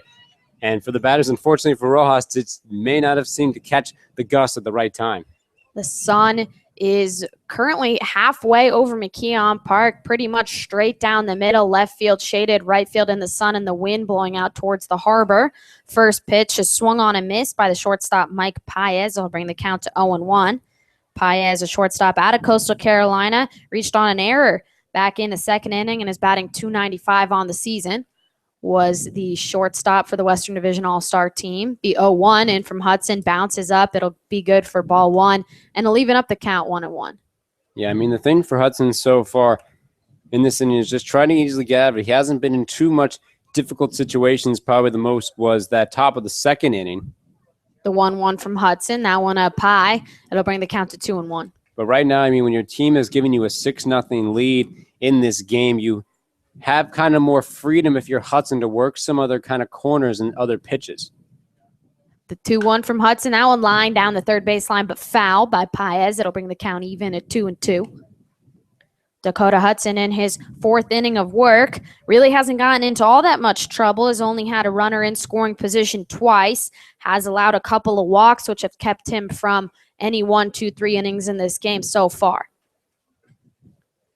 Hudson sets, delivers the 2-2. That one popped up by Paez. Matt Theis in the foul territory down the first base line. Coming over to help is Burke, but Theis making the play as he is wearing sunglasses. Will record the second out of the inning. It seemed like the sun was giving him some trouble as well as the wind, but he'll record the second out. Yeah, this sun has been proving a little bit interesting here for both of these teams. Of course, back out in left field on that home run from Jake Knoll. Brett Stevens kind of lost the ball from the transition from sun to shade. And for Matt Theis over there at first base, really, of course, an awkward situation to begin with when it's popped up down that foul territory on first base side. But for Theis, have to deal with the sun as well, makes it that much harder.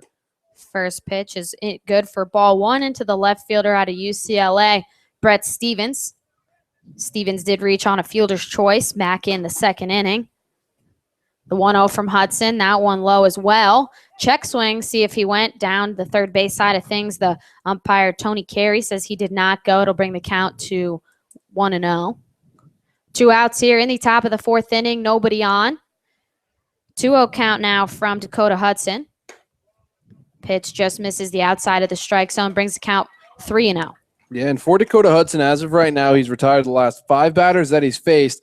But a quick 3-0 count on Brett Stevens makes things interesting. For Hudson, he has to kind of bear down a little bit better. The 3-0 from Hudson, that one low. 4 straight balls from Dakota Hudson. That'll be the third walk allowed by Dakota Hudson on the day, a 2-out walk in this fourth inning. And like I mentioned with Hudson, of course, his team does have a 6-0 lead. But at the same time, that's probably one thing he wants to get cleaned up on. That's a second straight 4-pitch walk that he's had here today. And that's probably one of the only thing that really has caused him issues in just getting more guys on base is not what he's looking for. Yeah, and coming into this start for Dakota Hudson on the entire season only walked 7 batters. You already have 3 in this start alone. You got to settle down just a bit. First pitch is up high into the third baseman Spencer Gay out of Bradley University. Gay is the lone hit for this Cotuit Kettleers offense so far today against Hudson. That hit came back in the second inning. Does have a leadoff man in Brett Stevens, who got on with a 4-pitch walk. 2 outs here in the top of the fourth. The 1-0 in from Hudson is fouled off by Gay off of himself. It'll bring the count even 1-1. And the even more interesting point for Hudson is that he's walked so many batters, but there's still a 6-0 lead, so it can't be too much of a mentality thing. I mean, you got to just settle down a little bit, play loose. We've seen Hudson do that a number of different times so far this summer. Just continue to do it here. You're in cruise control right now. Hudson looks over at first, delivers the 1-1. Big swing and a miss there by Spencer Gay, who off-balances himself off of his feet, stepping across the home plate there. Brings the count 1-2 now in favor of Hudson. Yeah, and that's really the big thing for Hudson so far in this game has really been his fastball control, which seems to be a little less than what you're usually used to seeing out of him. The 1-2, swing and a miss there. Curveball got Spencer Gay swinging for out number 3 of this inning. That's going to be Dakota Hudson's 4th strikeout of the day, dealing through 4 innings. Yeah, and as for Dakota Hudson, has a strikeout in every inning so far. I mean, meanwhile, for his fastball may not be in position-wise, but it's really helping him control with that breaking pitch as well. If he's able to find some close strike zones, he's gotten his fastball on the outside parts just missing, but if he can connect with that, he might get on another level as of right now, which could even project him even further into this game.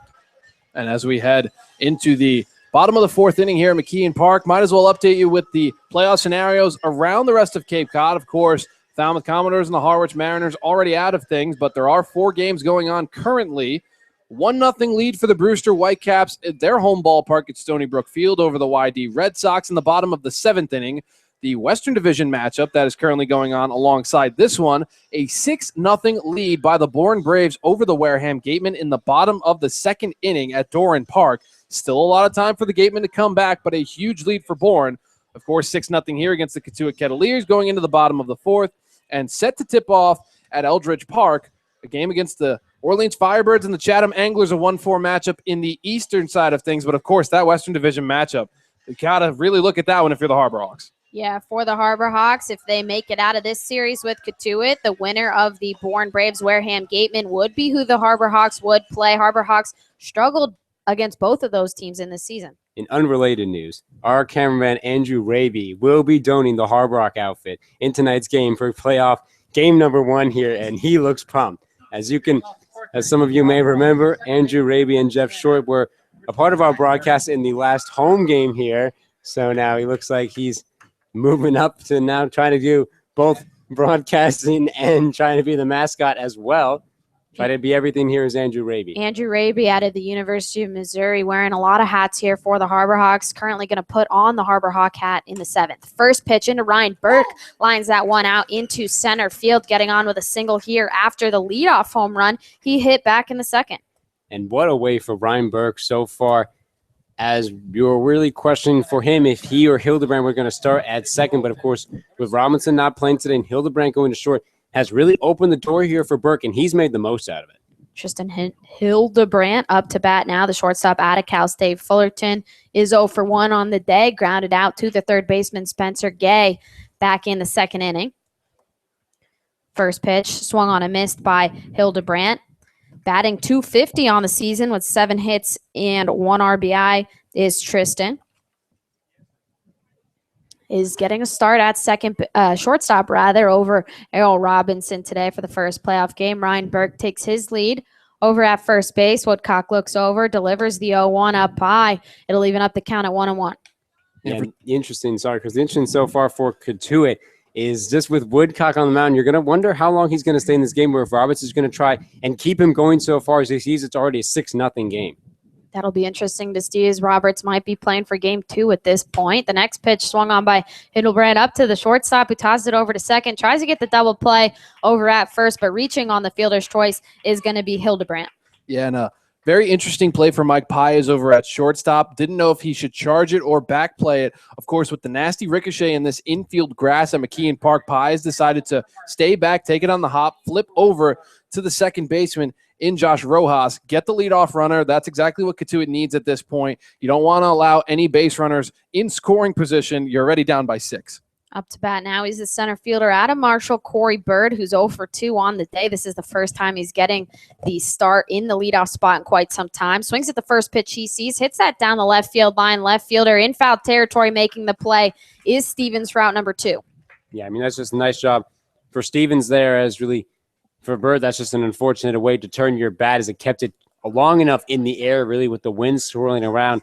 And Brett Stevens with nice movement there to be able to get over there quickly. Due up now is the right fielder out of Jacksonville, Austin Hayes, who was 1 for 2 on the day, flied out to left field in his last outing in the 2nd, but also reached on a double and came around to score the Harbor Hawks' first run back in that first inning that was littered with Cotuit defensive errors. Hildebrand over at first. The first pitch into Hayes is looked on, called strike 1.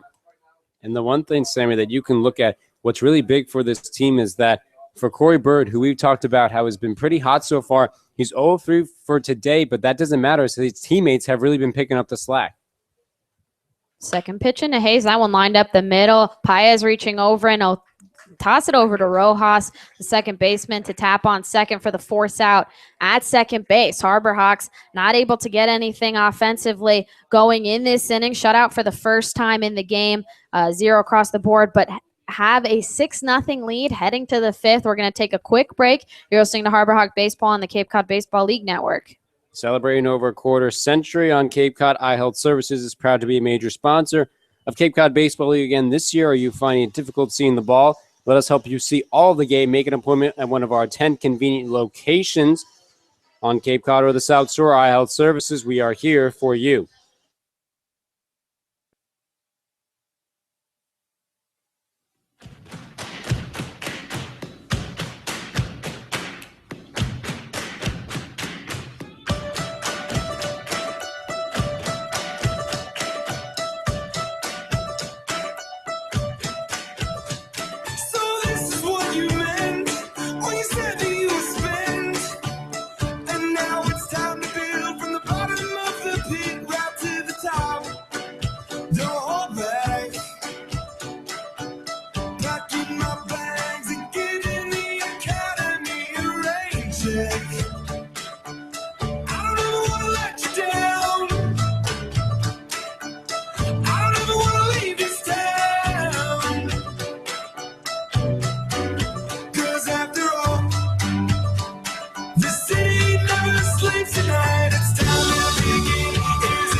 Welcome back to McKeon Park. I'm Sammy O'Brien, joined alongside Gabe Sussick and Chris Morales. Back on the mound for his 5th inning of work is Dakota Hudson. Due up now is the 9-1-2 hitters in this Cotuit lineup. Harbor Hawks do have a 6-0 lead heading into this 5th inning. Dakota sets, delivers the first pitch into the catcher, Mike Cantu, who fouls that one off of the catcher, Jake Rogers, bring the count to 0-1. Cantu, the catcher out of Texas so far on the day, is 0 for 1. Struck out looking to end things back in the second and has a sub 100 batting average, sitting around 187 coming into the day with only 2 hits. Yeah, I mean, so far, really for Cantu and the rest of the Cotuit Kettleers, they're going to have to try and find some offense any way they can. But really for Hudson on the mound, who's only allowed 1 hit, he's allowed more base runners. He's still trying to find that solid work, even though his fastball has been a little up and down. Dakota sets the 0-1. It's good for ball 1. It'll even up the count at 1-1 as Cantu looks at that one. And also the interesting thing right now is the shade is kind of really half and half on home plate there. It might kind of make the eyesight there for the batter a little bit interesting here with Hudson. The 1-1 from Hudson is going to be good for ball 2, as not going there is Cantu once again. It'll bring the count to 2-1. Now, like you said, Gabe, there are shadows coming across home plate, which will make it interesting for the batter. Dakota sets the 2-1, swung on and missed is Cantu. It'll even up the count at 2-2. Yeah, and that's really just a solid pitch for Hudson here as he's realizing trying to get his fastball going, but still able to use his breaking pitches to his advantage here in this game for a 2-2 count. Dakota sets the 2-2. That one catches the inside corner. Dropped in was Dakota's curveball. Good for strike 3, as all Cantu does is look at that one. That one just fooled him. Yeah, I mean, at that point, if you're Cantu, you really have to just shake your head there with that breaking pitch from Hudson, as it probably looks like a much more when he coming at him. It's probably has that slight chance. He thought it might have been close to hitting him, but then it just drops dead right into the plate there. That's really what has been working so far for Hudson today. Dakota sets. The first pitch is hit by Jaron Kendall out into right field, in between the gap between first and second base. Gets on with a 1-out single is Kendall. But yeah, like you said, Gabe, that pitch, Cantu actually moving his arm, trying to get out of the way. The pitch ends up landing in the strike zone. That's going to be Dakota's 5th strikeout on the day. Does give off a single, though, to Jaron Kendall out of Vanderbilt. The center fielder is now 1 for 2 on the day. Also got a walk off Dakota earlier. Hudson now going to be set in his Kimbrel-like stance as there is a runner over at first base. This is how he mentally bears down. 1 out here in the top of the 5th. First pitch into Will Haney, catches the inside of the strike zone for strike 1. That's curveball working for him once again. Yeah, the same pitch. And just to go back on with Kendall, a good for him to get that hit as he realized what happened to his teammate in Cantu and really tried to swing on the first pitch and found good contact. Hudson sets, delivers the 0-1. That one, just getting a piece of it, is Will Haney, fouled behind home plate. Quickly down in the count is Will Haney, 0-2. The DH out of the University of Alabama is 0 for 1 on the day. Flied out to center field back in the 3rd in his last at-bat. Walked off of Hudson for the first walk of the game back in the 1st inning. Batting .235 on the season is Will Haney. Had been a lot of the offensive production for Cotuit coming into this series. The 0-2 is hit right to the shortstop, Hindle-Brandt, who throws it over to second. Burke taps on the play and throwing it over to first to Matt Theis to record the other out of the inning. A 6-4-3 double play as the Harbor Hawks get out of that jam.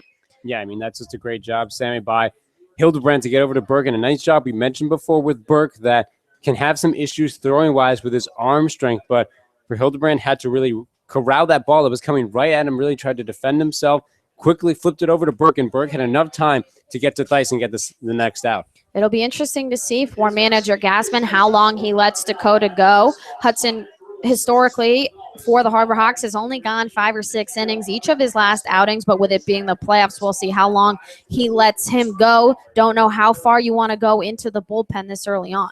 Yeah, I mean, for manager Gassman, you would think for the most part he's going to let Hudson go for as long as he can. Of course, they'll be looking at his pitch counts, seeing how well he's controlling the game, seeing that how many situations he gets himself into. Of course, with a 6-0 lead, they can extend his leash a little bit in this game, can get himself into a little trouble, see how he gets out of it.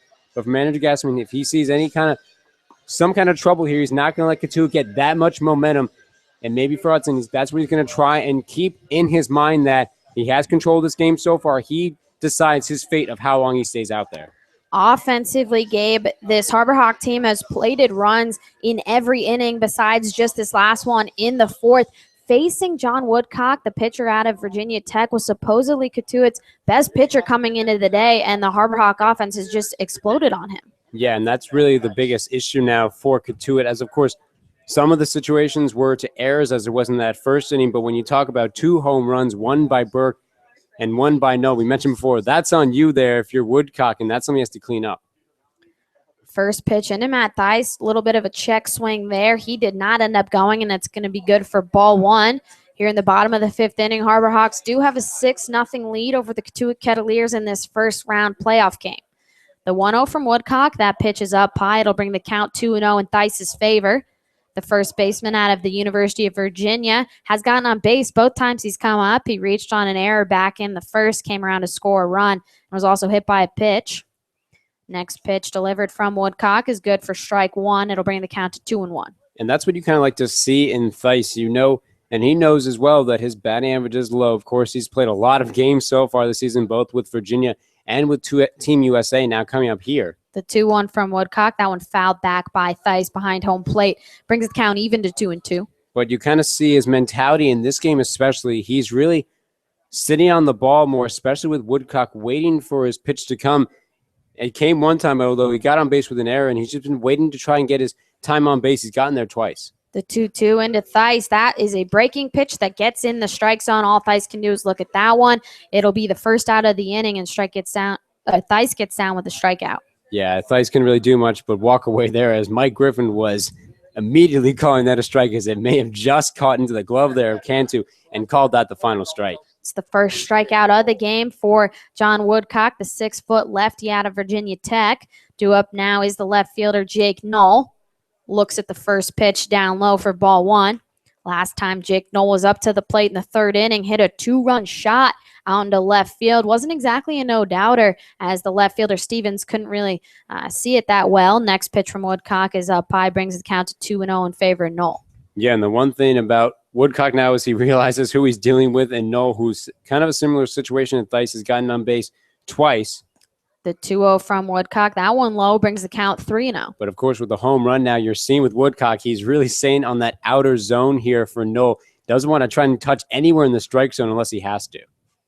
Woodcock sets the 3-0. That one catches the outside of the strike zone. It'll be good for strike 1, brings the count to 3-1. Jake Knoll also reached on a fielder's choice back in the first, tallied another RBI, brings his total up to 24 now on the season. The 3-1, Jake Knoll looks at that, catches the inside of the strike zone, brings the count full. Yeah, at this point for Knoll, you like how he's trying to stay in this and let Woodcock throw his pitches, but now he's gotten right back into this count with a full. Payoff pitch. That one popped up by Jake Knoll. First baseman Tim Susnare tracking it down right in foul territory behind first base, and he'll catch it for out number 2. Yeah, I mean, once again, this is just a nice job here for Woodcock, especially going through some guys that have gotten on base before, and it actually looks like that for manager Gassman. Looks like he's going to immediately try and change things up here for Hyannis, as there's going to be a new pinch hitter for Taberry.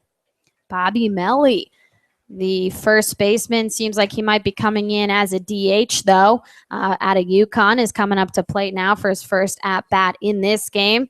Bobby Melly was with the Harbor Hawks at the beginning of the season, has been with the Harbor Hawks the last 2 summers leading into this one. And he showed up in a big way, going 4 for 5 at YD yesterday. First pitch is delivered for strike 1 on the outside corner. Bobby Melly in the left-handed batter's box. And, I mean, this is an interesting move for Gassman. Of course, you talked about before, Sammy, how he really wanted to play against Woodcock here with the lefty-lefty matchup. Woodcock sets. The 0-1 bounces before it even gets in the batter's box. That'll be good for ball 1. But, I mean, interesting move when you talk about for Taberry, who was 0 for 2 on the day. We know he's been swinging a consistent bat. He wants to try and put Melly and get his reps, but at the same time, you would wonder for Taberry if he would maybe get another at bat to try and get that bat around. The 1-1 from Woodcock. That one hit by Melly out to right field. The right fielder, Barry, not being able to make the play as that one comes in just a little too shallow. Melly gets on with a single. Yeah, I mean, for Melly, just keep getting hits as much as you can. It seems like every time he comes up to bat, he somehow finds a way to get there. And, I mean, for Barry, interesting there as he seemed to have a good jump on it at first, but then kind of stutter step there as the wind has still been controlling the ball a little bit out in the outfield as it really just popped right in front of him only a few feet away. Impressive to see. Melly's gone 5 for 6 in his last 6 at-bats that he's been here. Hasn't seen live pitching since the last time he was on Cape Cod. First pitch fouled off by Colby Bortles for strike 1. Colby Bortles is 1 for 2 on the day, does have an RBI single back in the first. But Bobby Melly, no one really wanting to get in this game, this series more than him, as he does live in Barnstable, has been a Hyannis fan his entire life. The next pitch into Colby Bortles is looked at for ball 1, evens up the count at 1-1. Yeah, I mean, that's going to be the big thing, of course, that we know about for Melly. He wants to play in this game. Maybe he did some convincing to manager Gassman, saying he wanted to get in this game no matter what the score was. Woodcock sets. The 1-1 is inside. Good for ball 2. Brings the count to 2-1 now in favor of Bortles. The third baseman at Ole Miss was batting .205 coming into the day. Grounded back to Woodcock for an out back in the third inning. Bortles in the right-handed batter's box. The 2-1, that one fouled back out of play, brings the count even at 2-2. And we're going to have to see what happens here with Woodcock, as there is someone warming up in the Cotuit bullpen, so could possibly be the last inning here that we'll see of Woodcock. And for Cotuit trying to go to their bullpen, as for Roberts has seen pretty much what he needs in Woodcock. The 2-2 is hit by Bortles out into right center field, rather. Gets down for a hit as right fielder Barry throws it back into play. Melly being sent, it looked like he was being sent, but he's going to end up being held up at third base. Bortles gets on with a 2-out double. Yeah, I mean, just nice solid contact by Bortles and just really keep going against Woodcock, which is the reason why the bullpen is being active now, as they're just starting to find hits off of him. And you like the enthusiasm a little bit with Melly as he was turning third.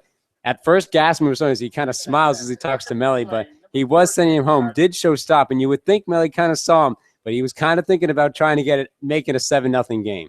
Absolutely. You know, Melly wants to cross that plate, especially against a team like Cotuit, a rival pretty much his whole life, as he was a Harbor Hawk bat boy.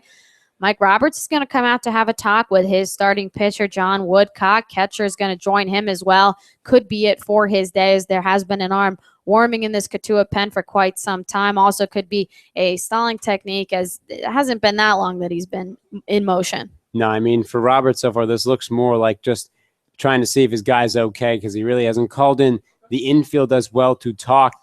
He knows he wants to give Woodcock this last at bat to try and get this out, but at the same time, he realizes the situation.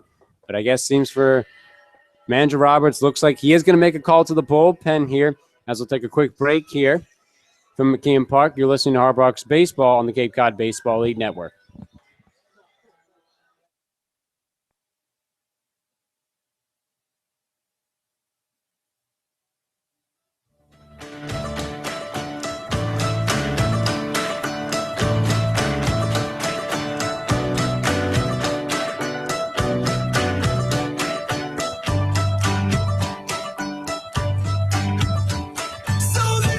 You fell, and I am left to sell the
is ours.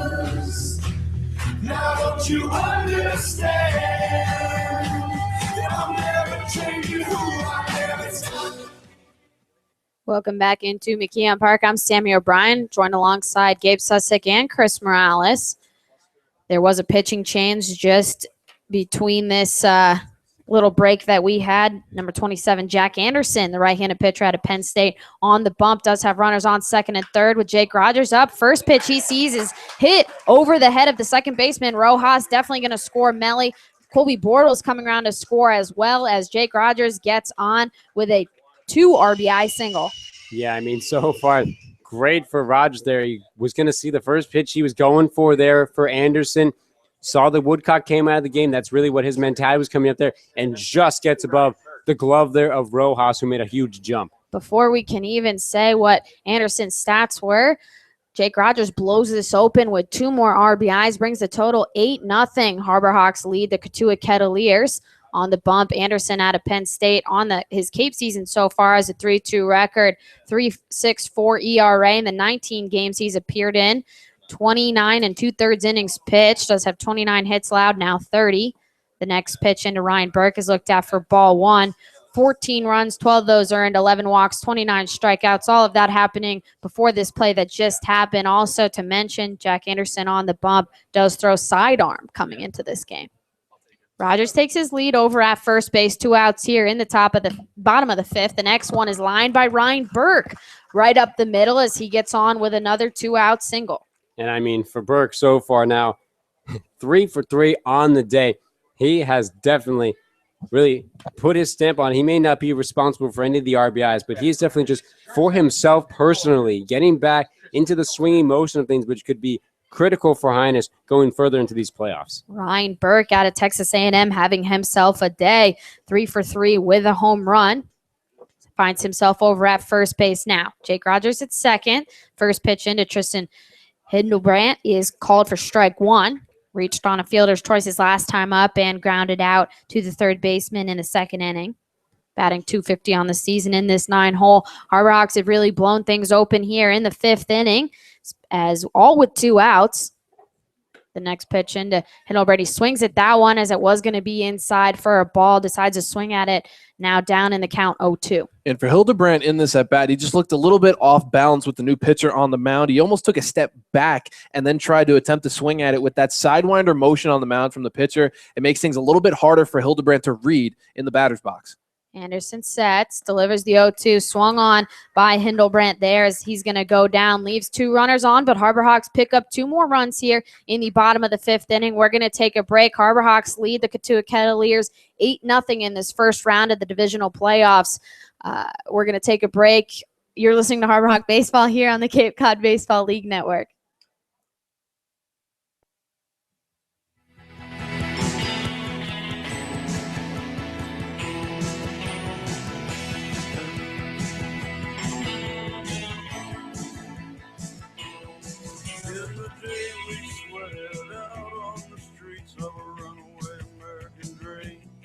At night we ride to mansions of glory and suicide machines.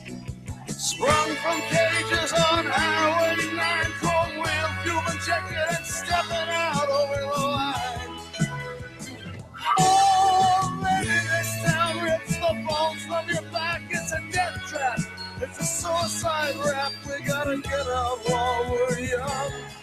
'Cause tramps like us, baby, we were born to run.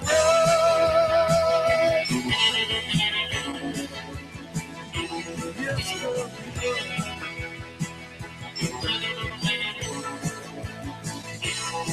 when you let me in, I wanna be your friend. I wanna guard your dreams and visions.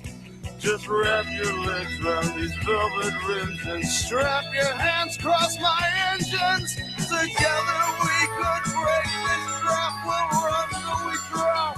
Baby, we'll never go back. Oh, you walk with me out on the wild. 'Cause baby, I'm just a scared and lonely rider. But I gotta know how it feels. I wanna know if love is wild, baby. I wanna know if love is real.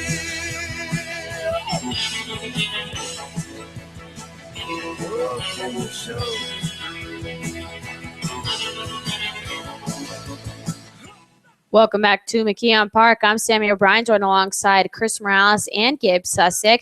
We're here in the top of the 6th inning where Dakota Hudson is coming back out for his 6th inning work, coming off his first 1-2-3 inning. Did allow a single, but getting out of that with some help from his defense with a double play.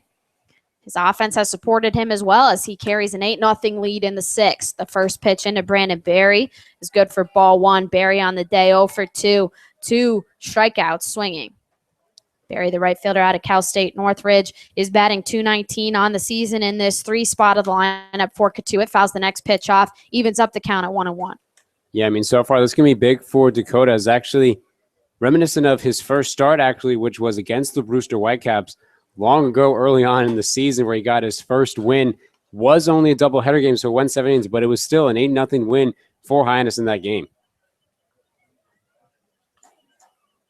The 1-1 pitch from Hudson. That one down low, looked at for ball 2, brings the count to 2-1 now for Berry.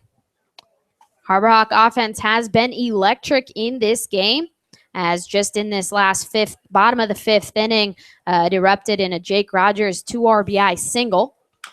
The next pitch is chopped over to third base. Colby Bortles coming in. Throw is high over to Matt Theis, as luckily Jake Rogers backing it up, as it's going to be an error on Colby Bortles with the throw, and getting on base is Brandon Berry to lead things off here in the 6th.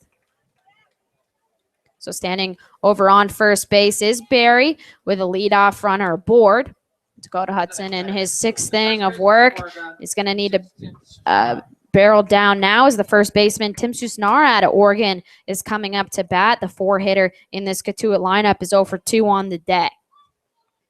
Hudson finds himself in his Kimbrel-like motion as Berry takes his lead at first. Nobody out here in the 6th. The first pitch into Susnara is high for ball 1. Tim Susnara batting .176 on the season with 15 hits and 11 RBIs. Dakota looks over at first base, delivers the 1-0. That one hit by Susnara right to the shortstop, Hindlebrand, who throws it to second. Ryan Burke, who tries to turn the double play, but getting there in time is Susnara at first. Getting the out at second base is Hindlebrand. A very impressive play from Tristan Hildebrand over at shortstop, as, of course, earlier on in the game, he tried to backhand a ball that was hit a little less hard than the one that Susnara just lined at him. He turned around, backhanded it, flipped it over to second base very nicely, and nearly a double play turn there by the middle infield. But again, great job for Tristan Hildebrand to corral that one. The Hyannis Harbor Hawks fans really cheering in delight. The first pitch is outside for ball 1 into the second baseman, Josh Rojas out of Hawaii, who's 0 for 2 on the day against Hudson, is batting .250 on the season. 3 hits, no RBIs, but has a man in Tim Susnara standing over at first base with 1 out here in the 6th. The pitch in from Hudson is good for ball 2 in this at bat. Warming up in the bullpen looks a lot like Zach Gearens for the Harbor Hawks. Another arm moving over on Cotuit side of things as the sun is setting here in Hyannis, Massachusetts. 1 out here with Tim Susnara now standing over at first base, reached on the 6-4 fielder's choice. The 2-0 pitch, that one up high from Hudson. It'll bring the count to 3-0. Big crowd on tap here today for the first round of the divisional playoffs here for the Harbor Hawks. Another game going on in Bourne and Wareham over in Bourne, Massachusetts. The 3-0 from Hudson. That one touches the corner of the inside corner of the strike zone to Rojas for strike 1. It'll bring the count now full. Yeah, a nice job for Hudson to paint that bottom part of the strike zone for Hudson. Could potentially get another put out with this pitch. 3-1 count rather. Swinging and missing there is Rojas. Now it'll bring the count full for Dakota Hudson. And now potentially with this pitch could be the put out, as the scoreboard played a couple tricks on us here at McKeon Park. Still trying to do it as the strikes are struggling there at our scoreboard. Gotta love it. Dakota sets, delivers the 3-2. That one upstairs and outside. It'll be a walk for Josh Rojas, who will find himself at first base on the play. Susnara is going to move over to second. And once again, for Hudson, this has really been the only thing that has hindered his performance here in this game, really just getting those walks and keeping these guys on base here. Of course, Cotuit has not been able to do anything so far, but if you're going to keep doing it, they're going to try and find ways to score runs. It's the fourth walk Hudson has allowed on the day. Only came in with 7 coming into the game on the season. Has 4 already in this game, as standing at first is Josh Rojas. And at second now is Tim Susnar. This is the most trouble Hudson has gotten himself into since back in the second inning when he had runners on first and second, was able to leave both of those runners stranded. Harbor Hawks have an 8-0 lead here in the top of the 6th inning. 1 out, runners on first and second. Dakota looks back at second, delivers the first pitch into Mike Paez, who hits that one out into center field. Coming in is Corey Bird, but landing in shallow center field as Mike Paez is going to get on with a single. Now the bases are loaded. Yeah, very interesting situation for the Harbor Hawks in this case, especially for Dakota Hudson on the mound. There is still a force play at any infield base. And now stepping into the batter's box is Brett Stevens, who has really been one of the better hitters for the Cotuit Kettleers on the season, as his batting average coming into the game is .292, has reached base twice. None of them have been because of hits. It was a 4-pitch walk back in the 4th inning from Hudson and a fielder's choice back in the 2nd for Stevens. The infield playing at normal depth. They have to realize a double play here is very, very possible. Dakota sets, delivers the first pitch into Stevens, and that one fouled out of play down the left field side of things. Manager Gassman not coming out in between innings to talk to Hudson, as he does trust him a lot. He said the last 3 weeks he's felt Dakota has proved himself as the number 1 starter, giving him the go here in the game 1 of the playoffs. The 0-1 pitch into Stevens, that one inside, evens up the count at 1-1. Bases loaded here in the top of the 6th inning. Harbor Hawks do have an 8-0 lead, but this is the biggest threat Cotuit has posted this game so far.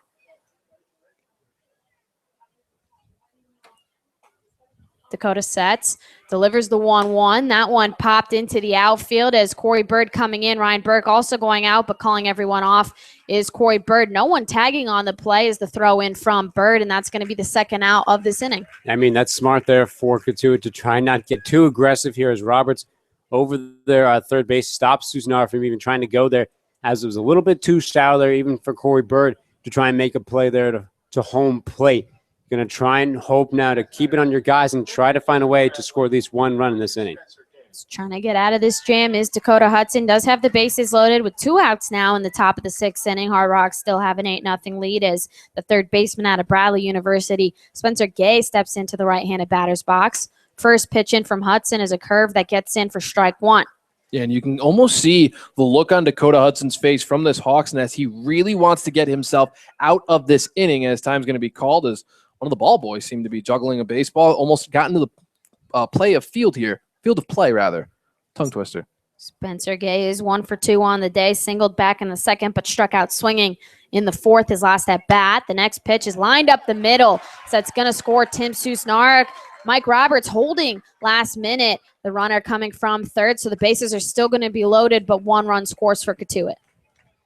Yeah, I mean, at that point there, if you're Hudson, you might just need to shake that one off there. Just a solid hit there when you talk about for Spencer Gay to get that now. I mean, still the bases loaded. You have a put out any base here, and for Dakota, like you said, we see it really in his motion and how he's standing. He wants to get out of this inning. Also, to help him out in this next at-bat, it's Michael Cantu, who's been struggling very, very greatly on the season. Only has 2 hits coming into this ballgame in the playoffs, and he's also struck out twice already to Hudson. Still a bases-loaded situation. Anything is possible, but Hudson has a couple things in his favor.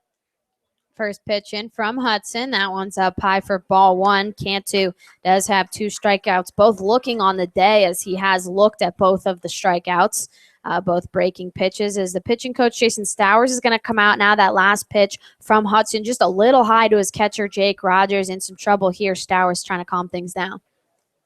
Yeah, I mean, the most part for Stowers here, he sees kind of in the same situation that Roberts was when taking out Woodcock. He really doesn't want to take out Dakota in this situation, really, and no serious need to, as Hyannis still has a 7-run lead, but at the same time, the tables can turn pretty quickly here if you're Hyannis, and Stowers just trying to calm things down here for Hudson.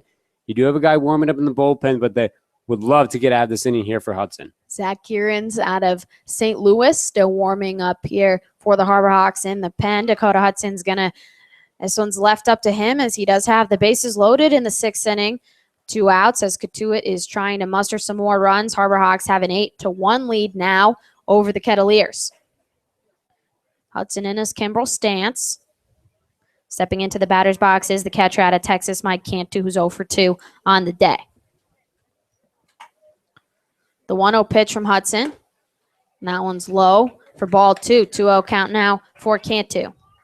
Yeah, I mean, at the same time for Hudson, while he might be trying to look for the strikeout here, especially against Cantu, who has 2 already, you're as well better off to just try and put in play somewhere for your defense to help you out as well. Hudson sets, delivers the 2-0. That one misses the bottom of the strike zone. It'll bring the count to 3-0. Bases are loaded with a 3-0 count now against Cantu. And, of course, for manager Gassman in this scenario, coming into the ballgame, you figured that Dakota Hudson would be on a little bit of a short leash, as a 3-0 count on Cantu with the bases loaded isn't helping him. The 3-0 from Hudson. That one catches the bottom of the strike zone. It'll be good for strike 1. A 3-1 count now on Cantu. If Hudson can get out of this, he does have 2 outs on his side here in the top of the 6th inning. Still an 8-1 lead over Cotuit. Bases are loaded. The 3-1 count into Cantu. That one looked at down low for ball 4 as Dakota's going to walk in the second run here for Cotuit. Yeah, this is just now a frustrating situation for Hudson, as with Stowers coming out there, of course, manager Gassman giving a look on over to the bullpen. You know that he doesn't want to take Hudson out in this situation. Still a 6-run game, but at the same time, the bases are still loaded. With such a lead here for Dakota Hudson, still has an 8-2 lead over the Cotuit Kettleers and 2 outs. Gassman definitely putting some trust in his starter. You obviously don't want it to get too out of hand, but an 8-2 lead in the 6th is pretty comfortable. Dakota has 2 outs on his side. Base is still loaded. The first pitch into Jaron Kendall is swung on and missed for strike 1. Kendall, the center fielder out of Vandy, is 1 for 2 on the day. Singled in his last at-bat and has also walked on by Hudson. Batting .253 on the season with 20 hits, 6 RBIs, has the bases loaded here. The 0-1 from Hudson. That one upstairs brings the count even 1-1. Motion still happening as Skinner now joins the party in the bullpen. 2 arms moving. Nobody moving in the Cotuit side of things. Will Haney in the on-deck circle for Cotuit. 2 outs here in the top of the 6th inning. The 1-1 from Hudson. That one is looked at for strike 2. Brings the count to 1-2 now. Yeah, and for Hudson, a nice job to get in that last pitch on Kendall, who, of course, has shown, at least in his time with the Vanderbilt Commodores, that he can come up with a big hit when needed. In a bases-loaded situation with Cotuit down by 6, this is that spot for them. The 1-2 from Hudson. That one bounces. Luckily, Jake Rogers using his body to get in front of it, keep it close. Otherwise, potentially a run would have scored over from third base in Mike Paez. Regardless, now it'll bring the count 2-2 with 2 outs here in the 6th. And you can really feel the tension here at McKeon Park. Fans lining either side of the infield, or rather behind the backstop, as a lot of Cotuit fans want this situation right here. And for Kendall, if he can come up big, it could potentially shift momentum in this ballpark. Time has called as Kendall steps out of the batter's box. Dakota will have to reset here. Back in his usual stance with the arm out, a 2-2 count. The pitch from Hudson. That one just low is the breaking pitch from Hudson. It'll bring the count full with 2 outs in the 6th, bases loaded. Yeah, that's going to frustrate Hudson a little bit, as he's gotten that call a few times there with that breaking pitch down low there from Mike Griffin, and not getting it that time, especially in the situation that he's in now. Bases loaded, 2 outs here in the 6th, the 3-2.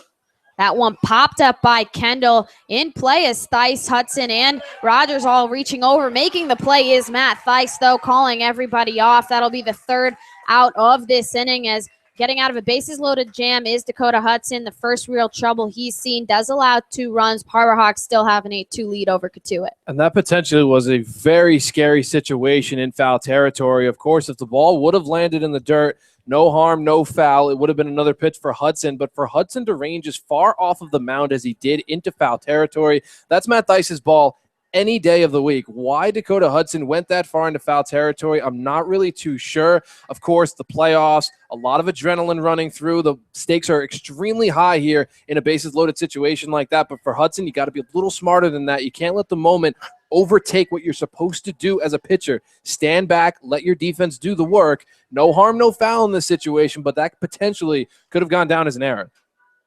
So due up here for the Harbor Hawks offensively is going to be the top of the order. Harbor Hawk offense has been able to post 8 runs against this Cotuit Kettleers defense, all within 2 outs back in the 5th inning. The Harbor Hawks were able to muster a couple more runs in the 5th.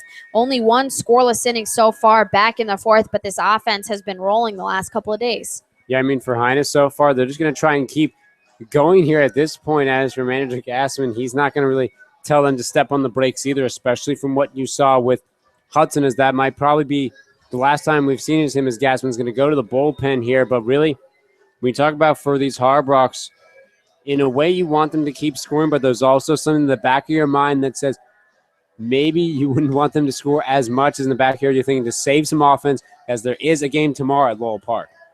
Yeah, the game tomorrow at Lowell Park will most likely be at 4 o'clock, as they do not have lights over at Lowell. Want to be able to play as much baseball as you can, especially with it being the second game of a playoff matchup. Harbor Hawks have an 8-2 lead heading to the bottom of the 6th inning. It's going to be Corey Bird, Austin Hayes, and Matt Theis due up here for the Harbor Hawks. Yeah, and for the Cotuit Kettleers, give them credit. They got 2 runs in a situation where they need to start mounting a comeback in that 6th inning. They got their job done.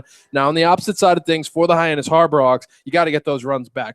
You do have a 6-run cushion, and the bullpen has been pretty lights out for Hyannis so far in the early goings of the summer, but no lead is safe in the playoffs. It's literally 2 games, and you are out. The Harbor Hawks do not want to be on the opposite end of those 2 games. They want to force the issue here with the Kettleers, mount your offense with the top of the order, and really give yourself a cushion going into the 7th. Big inning offensively here for the Harbor Hawks as Corey Bird digs into the left-handed batter's box. Back on the bump for Cotuit is Jack Anderson, the right-handed pitcher out of Penn State. First pitch as his sidearm delivered in is going to be good for ball 1 as Corey Bird looks at that. Bird, the center fielder out of Marshall, is 0 for 3 on the day, but has been hot as of late, batting .344 on his Cape season. Anderson sets, delivers the 1-0. That one gets in there for strike 1, evens up the count 1-1 on Bird. And the thing so far with Anderson, we mentioned it actually the last time he pitched in a game against Hyannis as well, how he's a sidearm. He kind of could even be called a side submarine, really. The 1-1, that one hit by Bird right to the shortstop, Mike Paez, who actually catches it on a liner. A little bit of confusion if it bounced or whatever, but end up making the catch for out number 1 is going to be Mike Paez. And just going back on Anderson for a second, really, talked about it before, how really going with that kind of sidewind pitch, it's hard for him to elevate anything to anywhere above the strike zone, so he really has to toy with that bottom end there. And as we saw with that previous inning with Hudson, a lot of his breaking pitches, a lot of them were not being called for strikes there on home plate. So for Anderson, he's going to have to see that and may have to adjust to it here in this inning. Stepping up now with 1 out in the bottom of the 6th is Austin Hayes. Looks at the first pitch up high and outside for ball 1. Hayes, the right fielder out of Jacksonville, is 1 for 3 on the day. Hit into a forced play to end things back in the 4th, but also has a double and came around to score a run. Chops that one up the middle as the second baseman Rojas barehanded it. Looked like he was going to throw it over to first, but not enough time to make the play as Austin Hayes will get on with an infield single. That would have been a major athletic play there for Rojas. Impressive enough. Picked it up on his bare hand on the pop. Was going to try and maybe pull a Jeter-esque spin move there to try and get to first. I am not a Yankee fan, but I was about to say the exact same thing, Gabe, as I know you are a Yankee fan. That did look very Jeter-esque. Did not end up getting the throw in time as Austin Hayes is extremely speedy, getting down the base pass, gets on with a single with 1 out here in the 6th. The first pitch into Matt Theis is looked at for ball 1. Theis on the day. Hasn't got a hit yet, but struck out looking back in the 5th. Was hit by a pitch, came around to score. Also came around to score from reaching on an error back in the 1st inning. So has scored some runs here for the Harbor Hawks today. The 1-0 is hit by Theis as that one looked like a hit and run. Austin Hayes was going on the play, but that one foul brings the count even at 1-1. And I mean, so far, if you're Theis, you have to be happy that he's gotten on base twice so far. He's a part of some of the runs scored here for Hyannis. But you know for him, he would love to continue to try and increase his batting average and try swinging a hotter bat here, especially in this game, and to go possibly into game 2. Matt Theis batting just a tick under 150 coming into the day. Anderson sets on the bump, delivers the 1-1. That one catches the outside of the strike zone. It'll be good for strike 2. And for Anderson on the mound, not a lot of velocity on any of his pitches, and that really changes things up from what Woodcock was firing previously. It changes things up for the hitters who are coming around for the first time seeing Anderson. So for Theis, really that dip in velocity is changing things for him. He thought that one was a ball, but it really creeped in there in the bottom of the strike zone. Hayes takes his lead over at first with one out here in the bottom of the sixth. Hayes goes. The next pitch swung on a miss by Theis. The catcher throws it way out of the way. Ends up going into the outfield. Austin Hayes is getting to third on the play, and he will be safe over at third base. Close play there. The catcher, Cantu, is now arguing on the call that Matt Theis interfered with his swing, and there's going to be time called as Austin Hayes finds himself over at third. Yeah, I mean, this is going to be a tough argument here for Cantu, as really Matt Theis swung out swinging there and got struck out there. And it's hard there for Cantu, especially because it's hard to not interfere with that situation when he's trying to go for the ball there. He has somewhat of a point there, but then he really just completely whiffed on and missed right over there at second base. Yeah, it's a very interesting situation to say the least. As manager Roberts is talking to home plate umpire Mike Griffin right behind home plate. Nothing going on right now, but of course for Cantu, trying to plead his case as well. I mean, for Theis, his momentum on his backswing brought him a little bit over home plate. For Roberts, I can understand why he makes the argument of interference, as all the umpires are going to get together now. Of course, for Roberts, he's going to continue to plead his case. He's being asked to go back over to his dugout. But for Austin Hayes, maybe not the wisest decision to go from second to third, but he decided to go anyways, and it worked to his benefit. I mean, he had a close play there at third base. I mean, Spencer Gay really had the play over. He had to really swing around to try and get Hayes to really miss the play there, as the umpire is still going to talk about it. But like you said, Chris, there is somewhat of a case here for Cantu as for Theis.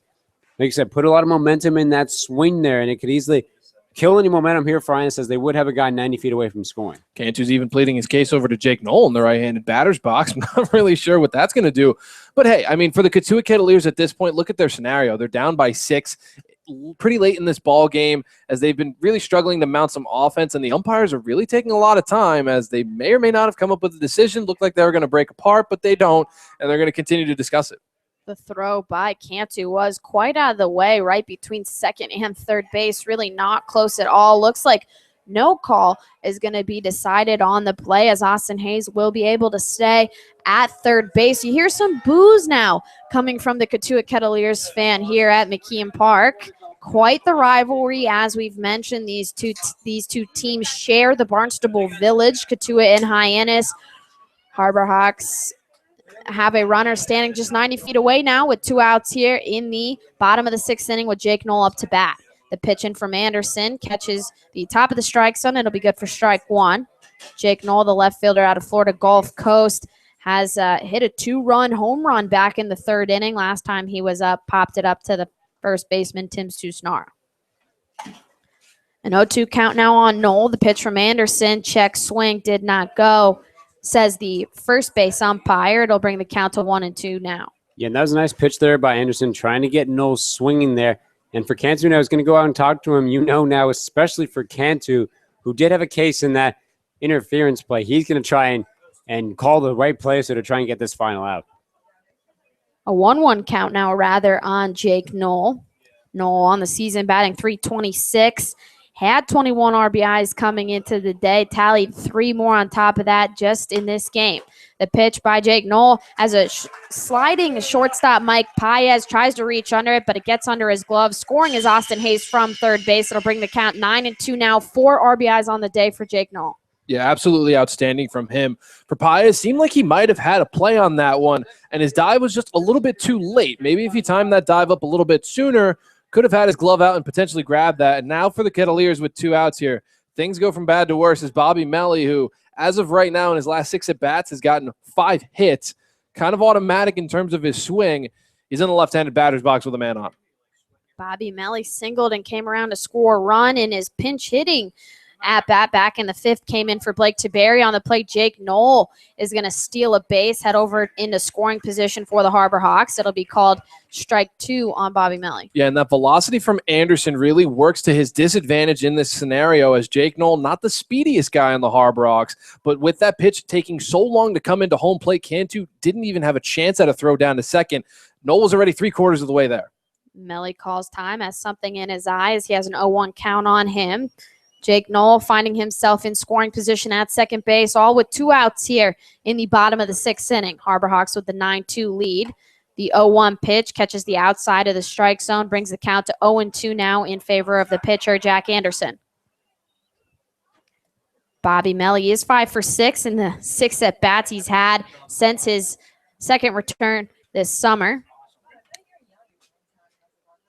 Anderson sets on the mound, delivers the 1-1 into Melly, and that'll be good for ball 2. 2 outs here in the bottom of the 6th inning. Harbor Hawks have a 9-2 lead. Motion a little bit in both of these pens. Lights are on at McKeon Park as crowds are full and alive. The 2-1 pitch into Bobby Melly. That one just missing, and getting a piece of it is Bobby Melly right behind home plate. Evens up the count at 2-2. Yeah, a nice job for Melly to just protect home plate. Of course, that low velocity is a timing. It changes up timing for hitters, which is really the big thing for these hitters, especially here on Cape Cod. They're used to pitchers throwing high 80s, low 90s at the very least. For Anderson, switches it up, high 90s at best. The 2-2 in from Anderson misses outside by quite a margin. It brings the count full now for Melly. Rather high 70s at best for Anderson, who we saw a little bit in their last game at Lowell Park as he really switches things up. Jake Knoll finds himself over at second base. 2 outs here in the bottom of the 6th inning. Anderson sets. The payoff pitch is hit by Melly into left field as the left fielder Stevens throws in the play. Knoll getting to third on it, but not going is Jake Knoll as Melly gets on with a single. And I mean, for Bobby Melly, just continuing the hits, and this time opposite field, barely got a piece of it on the bat, but just gets it over the heads of the infielders. Continues to astound people. Bobby Melly 7 for 8 in his return. Just the second game he's been in as Colby Bortles steps up to bat. Yeah, it's kind of scary how this kid, I mean, the thing is when you talk to him, not only is he such a nice guy, his approach to hitting is so simple. The pitch is thrown in, hit it where it's supposed to be hit, and that's literally all he does. He just puts his bat out there, slow one coming in, hits it off the end of the bat, not with a lot of velocity, but enough to get in. First pitch into Bortles is looked at for ball 1. Runners on the corners now. And talking with Melly the last 2 summers, he also just loves when runners are on base. It seems when they are on base, he locks in even more so if that's even possible. The 1-0 pitch into Bortles catches the inside corner of the strike zone for strike 1, evens up the count 1-1. Yeah, I mean, now he puts himself on base here, gives Bortles a chance to try and run Nolan, as Noel did not have the kind of wheels there to turn out there, as it was very in shallow left field, but puts another situation for his teammates as well to try and get RBIs. Anderson sets the 1-1 into Bortles, gets in there for strike 2 on the play. Defensive indifference. Melly's going to get over to second. And I mean, the same time that Melly's realizing the same thing with Noel here, as those pitches going in very slow there from Anderson, really easily could take it, as he took a major jump there from first, thought about it, and then decided to go. Runners on second and third now. Bortles at the plate, the 1-2 count, just getting a piece of it, fouling it back is Colby Bortles to stay alive. Bortles on the day is 2 for 3, does have an RBI and a run as well. Had a double back in the 5th inning, the last time he was up to bat, and came around to score. Harbor Hawks lead 9-2, have 2 runners in scoring position here in the bottom of the 6th inning with 2 outs. The 1-2 from Anderson, that one way outside, evens up the count at 2-2 now for Colby Bortles. Yeah, solid job for Bortles to lay off that pitch that ended up breaking towards the outside part of the plate for Bortles. Did a very good job to lay off of it. And now with 2 men on in scoring position, he already has an RBI. Might as well make it a couple more here and extend this lead. Anderson sets the 2-2 into Bortles, misses outside, brings the count full. I mean, this is some great plate discipline you see here with Bortles right now, going quickly now to a full count here. He's really waiting for Anderson to give him a pitch that he likes. Colby Bortles being very patient at the plate here today.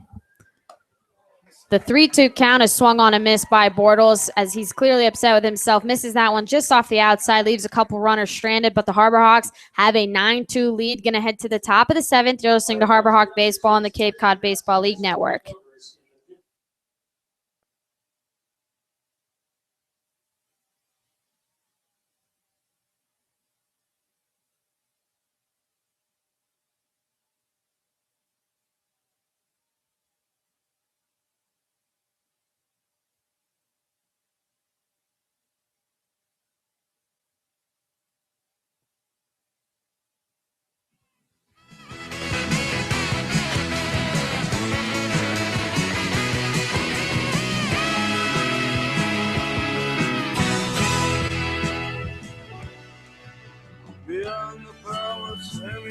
war drums scream down the boulevard. Girls comb their hair in rearview mirrors, and the boys try to look so hot. The amusement park rabbit hole is starting. Kids are up on the beach in the mist.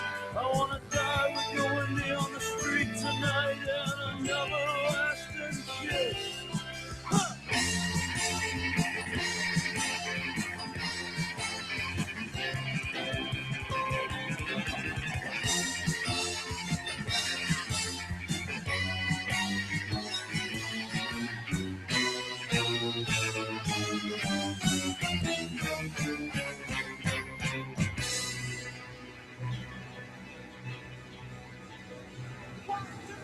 The highway's jammed with broken heroes on a last chance power drive. Well, everybody's out on the rough tonight, but there's no place left to hide. We move on to the top of the 7th inning here at McKeon Park alongside Gabe Sustick, Sammy O'Brien, Chris Morales, bringing you Harbor Hawks baseball here on the Cape Cod Baseball League Network. Game 1 of the Western Division semifinals between the rivals, Cotuit Kettleers and Hyannis Harbor Hawks. As it stands right now, heading into this top of the 7th, all Hyannis leading 9-2. Dakota Hudson's day is done. His first start in quite some time. He's in line for the victory, and he'll move on to the bullpen, does manager Gassman. And he'll dial up Zach Gearens, the Billiken from St. Louis, who throws a first pitch ball to Will Haney to bring this count to 1-0. Yeah, I mean, for manager Gassman, Chris, in this situation here, 1-0 on the way to Haney. Big swing and a miss by him, evens the count at 1-1. he's liking the move here, especially when you talk about moving Gearens in for Hudson, as it's kind of a guy you would not expect to come in a serious situation, really, in the bullpen, but now giving some time here for Gearens. 1-1 on the way as the breaking ball goes right over the heart of the plate, hits that bottom part of the strike zone, brings the count to 1-2 on Haney. For him so far today is 0 for 2, walked back in the first inning and grounded out the last 2 times that he's been up. For Gearens, looking for the putout, 1-2 breaking ball right over the heart of the plate, strike 3.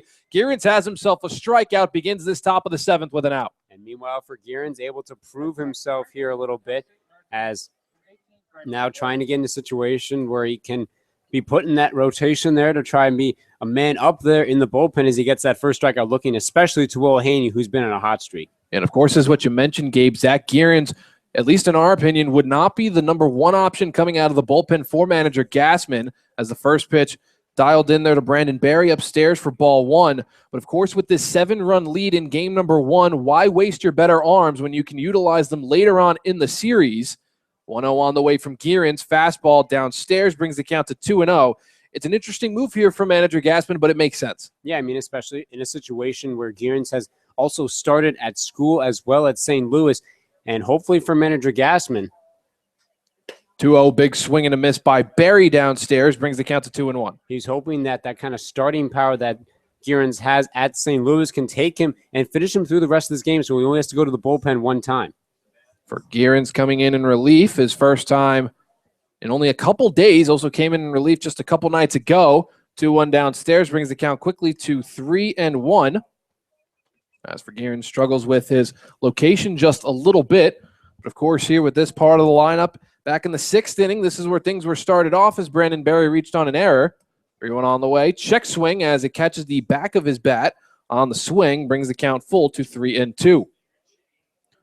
Harbor Hawks got an insurance run back in that bottom of the 6th inning to make the score 9-2. Of course, the Cotuit Kettleers in that 6th inning also left the bases loaded to end things. So for them, have been on the verge of potentially breaking things open here on the road. However, Dakota Hudson and now the bullpen will look to shut them down. Payoff pitch way outside for Gearens as he'll let up the walk to Brandon Berry and the first base runner in the 7th for the Kettleers.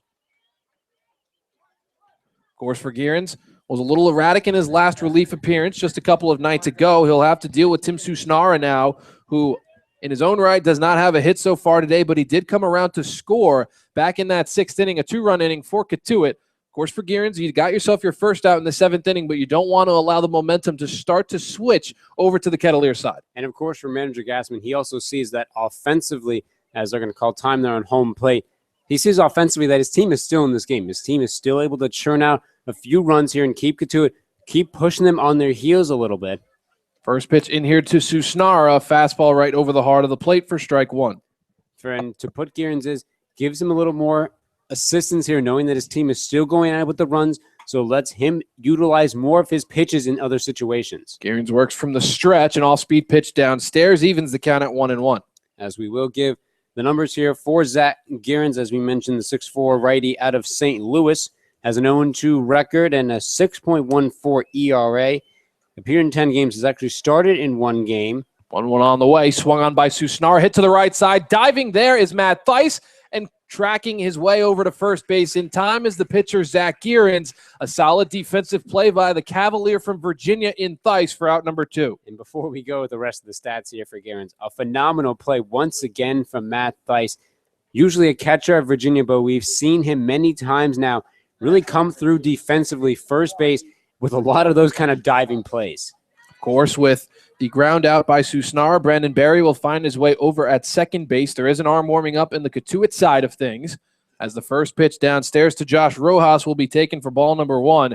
It is a lefty, and it seems to be Mitch Stallings out of Duke University, so perhaps a pitching change for manager Roberts due up in the bottom half of this inning. Of course, for Gearens would have to get his way out with a man in scoring position. 0-1 on the way, breaking ball outside. Brings the count to 2-0 now, As for Rojas so far today, walked back in that 6th inning, also came around to score one of those 2 runs that did, but is looking for his first hit of this ball game. 2 outs in this top of the 7th as Gearens dials up a pitch. Swung on right side. Theis can't get to it, and it'll go into shallow right field. Rounding third base is Brandon Berry. Throw in from Hayes. Rogers blocks the plate, not in time, as Rogers cannot get the sliding Berry. For the Cotuit Kettleers, it'll go down as their 3rd run, an RBI single for Josh Rojas, and now cuts this deficit 9-3 lead for Hyannis.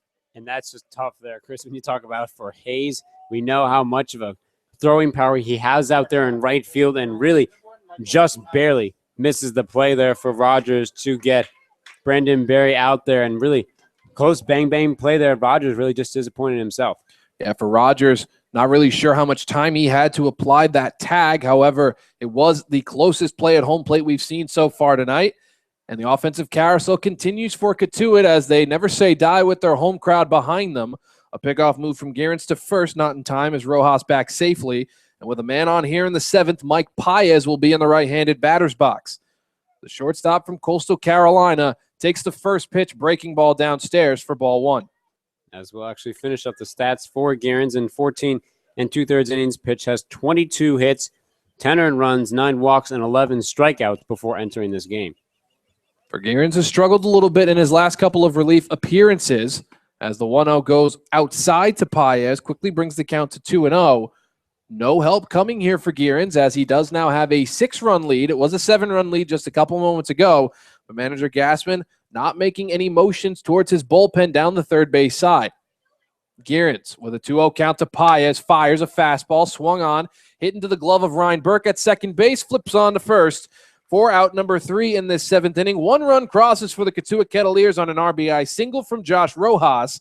Gearens gets in and out of trouble, only allowing 1, a 9-3 lead heading into the bottom of the 7th. And yeah, that's just great when you talk about for Gearens coming to a situation, gets the first strikeout against Haney, now just trying to work through the motions here, likely come out and see him again. Maybe for the rest of the game you'll see for Gearens, and just has to remember what he did in the previous innings and try to get better at it. As the T-shirt toss will be in full effect here at McKeon Park to the lovely voice of Zach Chase as always. But it will be a pitching change for the Cotuit Kettleers as we note. We have to still call the ball game here. It's game 1 of the Western Division semifinals. A lot of scores going on around Cape Cod as well in terms of the playoffs. We'll have that in just a bit. But the new pitcher on the mound will be a lefty out of Duke University in Mitch Stallings. The member of the Duke Blue Devils coming out of Atlanta, Georgia, playing up north in North Carolina, has a 1-2 record so far for the Cotuit Kettleers, a 3.79 ERA. This will be his 12th appearance on the summer. 19 innings pitched, has 12 strikeouts. He has given up 21 hits. So for Stallings, he has struggled just a little bit, but the Hyannis Harbrocks in a comfortable lead with only 3 frames to go. Yeah, I mean, at the same time for manager for Roberts, actually, in the same way with manager Gassman as well, trying to use other guys in your bullpen. As for Roberts, even though has seen his team kind of struggle back into this game a little, not trying to go to some of your better guys in the bullpen in this one game, really going to try and save them for game 2. As there will also be a change over at second base defensively. We'll get those changes in just a little bit. As for Stallings, he's going to have to come on here and limit the damage. Coming on for the Hyannis Harbor Hawks, it will be Jake Rogers, Ryan Burke, and Tristan Hildebrandt. 7, 8, 9 due up in this bottom of the order. And, of course, that's going to be an interesting go-around of things as we are getting a couple of the defensive alignments done now, as we'll have those in just a little bit. Brandon Berry seems to have moved his way over to first base as Gabe officially has the word. As Cole Fabio will actually be out in right field now replacing Brandon Berry. Brody Weiss will be at shortstop replacing Mike Paez. And as you already pointed out, Chris, there, the move over there from Berry over there to first base. As Weiss will go in place of Paez. And for Berry, he works his way to first base, of course.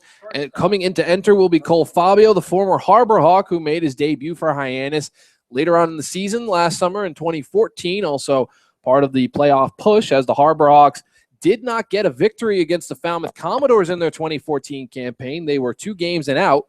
So for Hyannis, would love to switch things here going forward. 6-run cushion will help that cause as Stallings will set himself on the mound. The lefty from Duke will take on member of the Tulane Green Wave in Jake Rogers. He'll take ball 1 downstairs to begin this home half of the 7th. For Jake Rogers, so far on the day is 1 for 3. Did have that 2 RBI single back in the 5th inning to make the score 8-2 at that point. Stallings back into the windup, 1-0. Swung on by Rogers, hit into left center field. Corralling that one will be Brett Stevens, and Rogers will be aboard with his second base hit today. Yeah, I mean, this is just continuing, Chris, for what you see for Hyannis here, really pushing the offense here for Hyannis. I mean, even with a 9-3 game, they continue to see that Cotuit's kind of climb back in this game as well, so they're going to try and keep pushing the momentum as well. As it seems like Cole Fabio is actually at second base defensively for Josh Rojas. We'll get the right fielder in just a little bit. As with a man on here, Ryan Burke will be in the left-handed swinging batter's box. 1 man on, nobody out in this bottom of the 7th.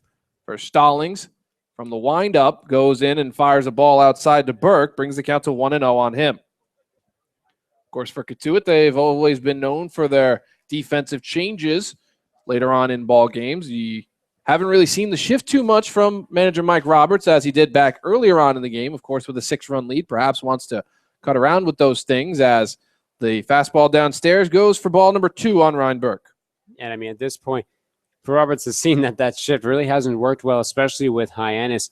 Only worked to a couple of times, and now really here, when you talk about for Stallings, trying to really pitch around Ryan Burke here and not give him his 4th hit of the day. Ryan Burke is 3 for 3, went 2 for 4 last night against the YD Red Sox. A 2-0 swung on by Burke, hit into left center field, giving chase is the center fielder Jaron Kendall, and the Texas A&M Aggie in Ryan Burke. Give him a home run back in the 2nd inning and 3 singles since then, makes his day 4 for 4. I mean, there's not much more you can say about Burke. You can really see just the ability here for him for now that now he can even put in the lower half of the lineup. He provides that punch now, as we saw he did have solid numbers at Texas A&M when he played there, but now really showing it here in the first game of the playoffs. And the Harbor Hawks, in terms of scoring against the Cotuit Kettleers, now have themselves a scoring scenario in their own right. Tristan Hildebrandt in the right-handed batter's box with men on first and second. Nobody out against Mitch Stallings, and there is nobody warming up in the bullpen for Cotuit. As a bunt shown by Hildebrandt, he'll pull it back. The breaking ball by Stallings goes downstairs for ball 1. For Hildebrandt, in search of his first base hit of the ball game, it seems like manager Gassman might have other plans for the Cal State Fullerton Titan. Of course, in a sacrifice situation, would be doing what's best for the team in that scenario, advancing base runners from first to second onto second and third, respectively, with the top of the order due to come up. So, of course, for Gassman, trying to accelerate his foot on the gas pedal. Hildebrandt shows bunt, pulls it back, breaking ball in there for strike 1. Yeah, I mean, at this point, you'll do anything if you're Hildebrandt to try and just push the offensive motion here for Hyannis more. He's already reached base once already, but was caught there at second on ground out play in the other situation with Austin Hayes. But just trying to get on base and just continue to provide momentum here for Hyannis. Stallings sets himself at the belt, peeks over to second, fires a breaking ball in the outside corner for strike two. Tristan Hildebrandt not liking the call from home plate umpire Mike Griffin, but he's going to have to take it with a 1-2 count now. Yeah, I mean, meanwhile for Stallings, really find a way to get around that bunt for Hildebrandt, really trying to throw his breaking pitches in scenarios where Hildebrandt either is going to come off of them or not even try and go for that hit. Corey Bird sits in the on-deck circle. He's 0 for 4 so far today. Would love to turn that around. He will get an at-bat in this inning. Swung on by Hildebrandt into the glove of Mitch Stallings on the mound. Gets the force-out runner at third base. Jake Rogers down with the force-out by Stallings. A heads-up play for the Duke Blue Devil on the bump to get the leadoff runner for out number one. And that's really all you need to do at this point if you're Cotuit. Just trying to keep the leadoff man away here and really even be easier there. I mean, for Stallings, just tall enough there to grab that hop in the air and smart enough to make that play over to third base. For the Hyannis, Harborox have scored 45 runs in the 7 games that they have played against the Cotuit Kettleers. On the opposite side for Cotuit, they've only scored 16. Part of the reason why the Harborox are 6-0 against this same squad throughout this summer. A 1-4 matchup in the Western Division semifinals. Hyannis trying to instill their will here in this bottom of the 7th with 2 men on. Corey Bird takes a breaking ball right over the heart of the plate to start things off here for strike one. As I mentioned before, Corey Bird 0 for 4 so far today. Over at second is Ryan Burke. Tristan Hildebrandt over on first base respectively for Stallings. Trying to get in and out of the 7th without allowing another run, as Cotuit can't really afford it this late in the ballgame. 0-1 on the way from Stallings. He fires another breaking ball swung on by Bird. Hit into shallow center. It's going to drop. Giving chase is Jaron Kendall. Rounding third is Ryan Burke. Play at the plate. Cantu has it and tags out Burke with a couple steps to go. Solid job defensively by the Cotuit Kettleers, preventing a run from scoring. 2 outs with men on first and second. And also an interesting move there, Chris, by manager Gassman to send Burke. You know, Burke does have the speed there, but it was really out there in pretty shallow center field there. A nice play there for Kendall out of Vanderbilt to make the play, as he does give a little nod over there to Burke as he walks back in the dugout. Just interesting there, as you could have had the bases loaded then with 1 out. It will go down as a single for Corey Bird, the 15th hit on the afternoon for the Hyannis Harborox. It goes by the wayside, as it will bring up Corey Bird's batting average in this playoffs, however, will not present a run scored for him. Still a 9-3 lead here for Hyannis, now with 2 outs, as Cotuit has danced out of 2 situations where the Harborox could have scored. A mean breaking ball by Stallings gets Austin Hayes swinging and missing for strike one. And you have to love for Hayes. Really, when it comes to a lot of situations for him, he's going to take a major hack at first pitches here by the guys to hopefully either catch up with that fastball or find some contact. 0-1 on the way from Mitch Stallings. Tristan Hildebrandt moved to second on the throw-in from center. Corey Bird over at first.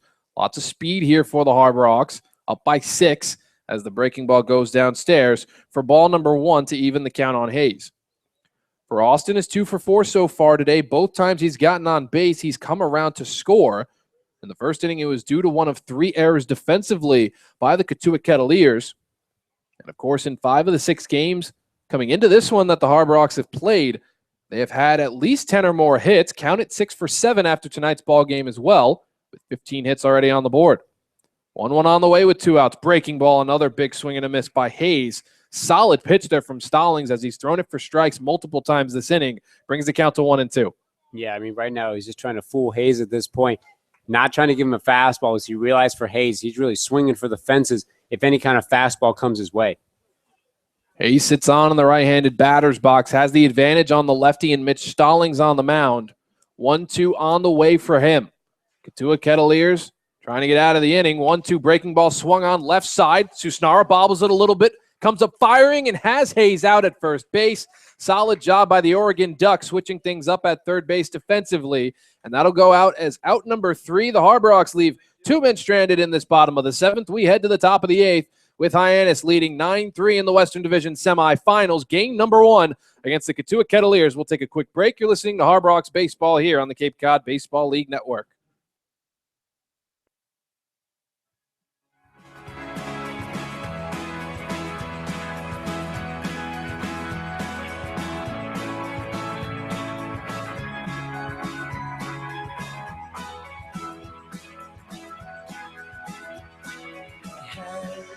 Calling in the distance, So I packed my things and ran far away from all the trouble.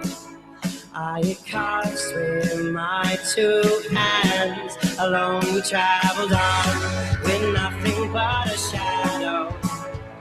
We fled far away.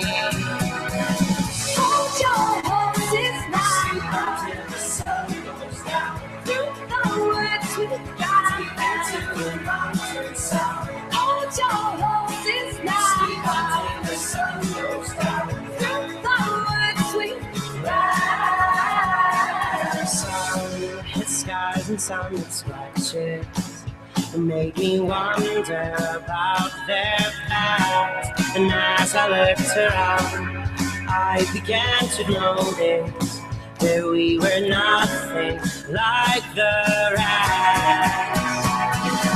Hold your horses now. Until the sun goes down. Through the woods we ride. To the mountain sound. Hold your horses now. Until the sun goes down. Through the woods we ride.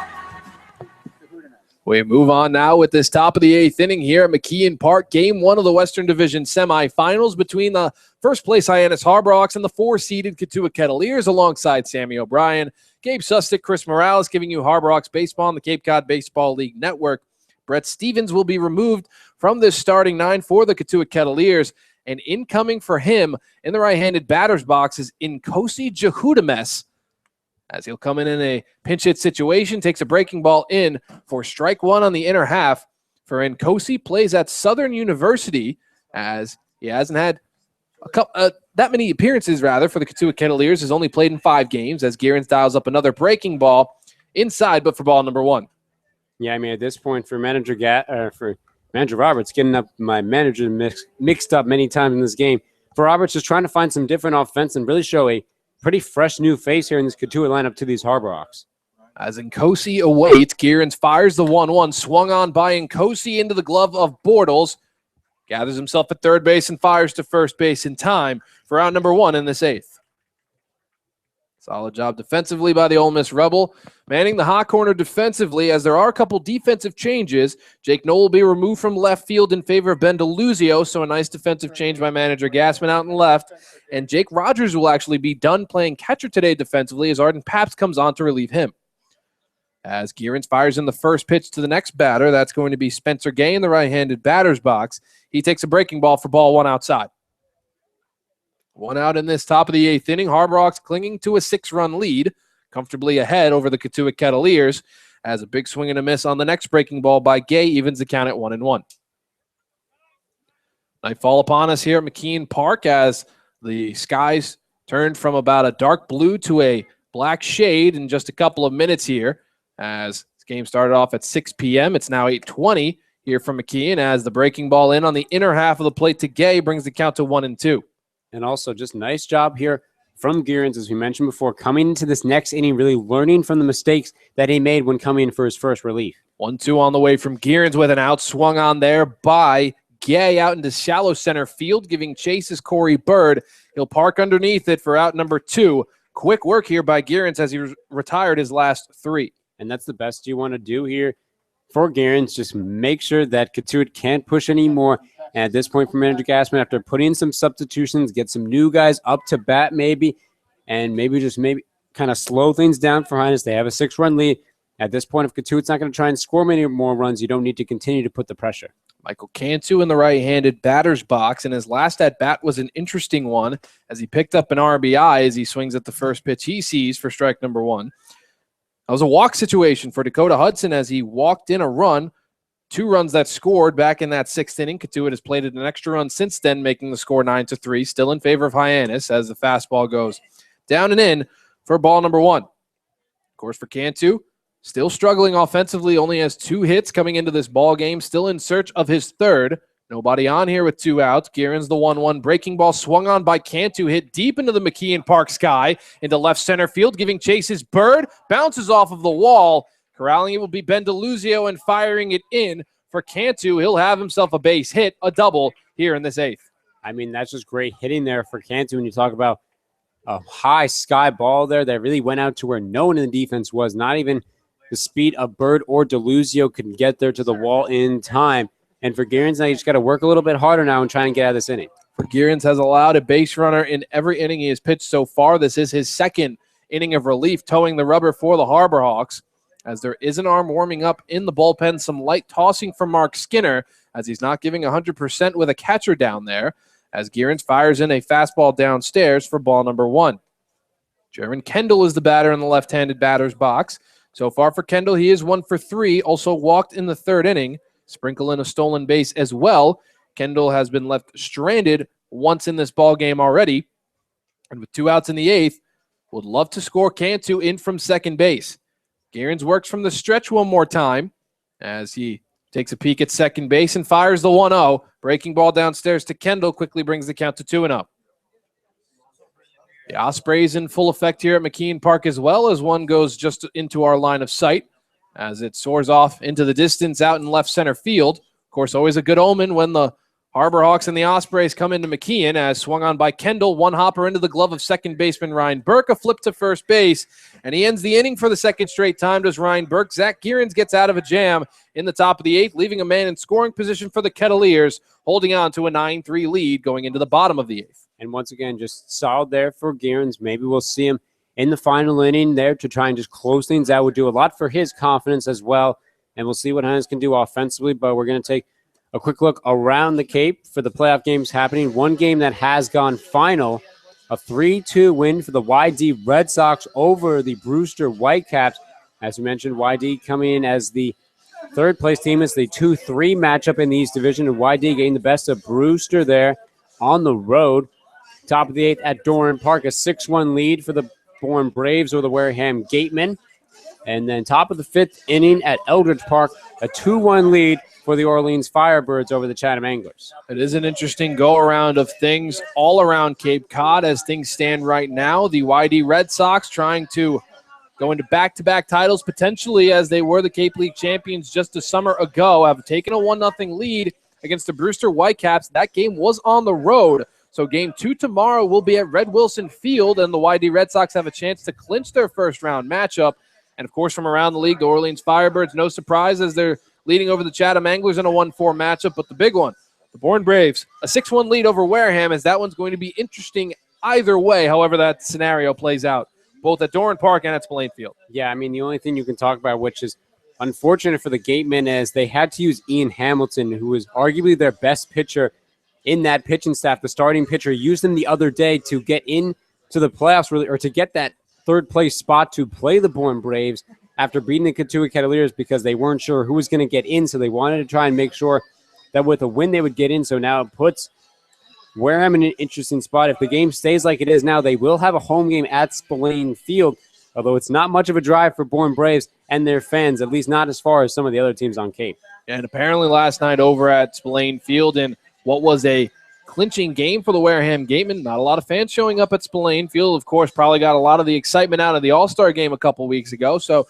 taking a bit of a rest, however, with the playoffs looming, you can imagine that Spillane Field will be filled to the brim, much like McKeon Park is tonight. Normally you don't see that stand out down the first base side of things beyond the Cotuit dugout filled up. It's filled to capacity, as are every other grandstands here at McKeon Park. A couple of fans have left due to the scoring offensive drive by the Hyannis Harbor Hawks. It is a 9-3 ball game heading into this bottom of the 8th inning, and a new pitcher will be on the mound for the Cotuit Kettleers. It's Bernardo Flores, out of USC.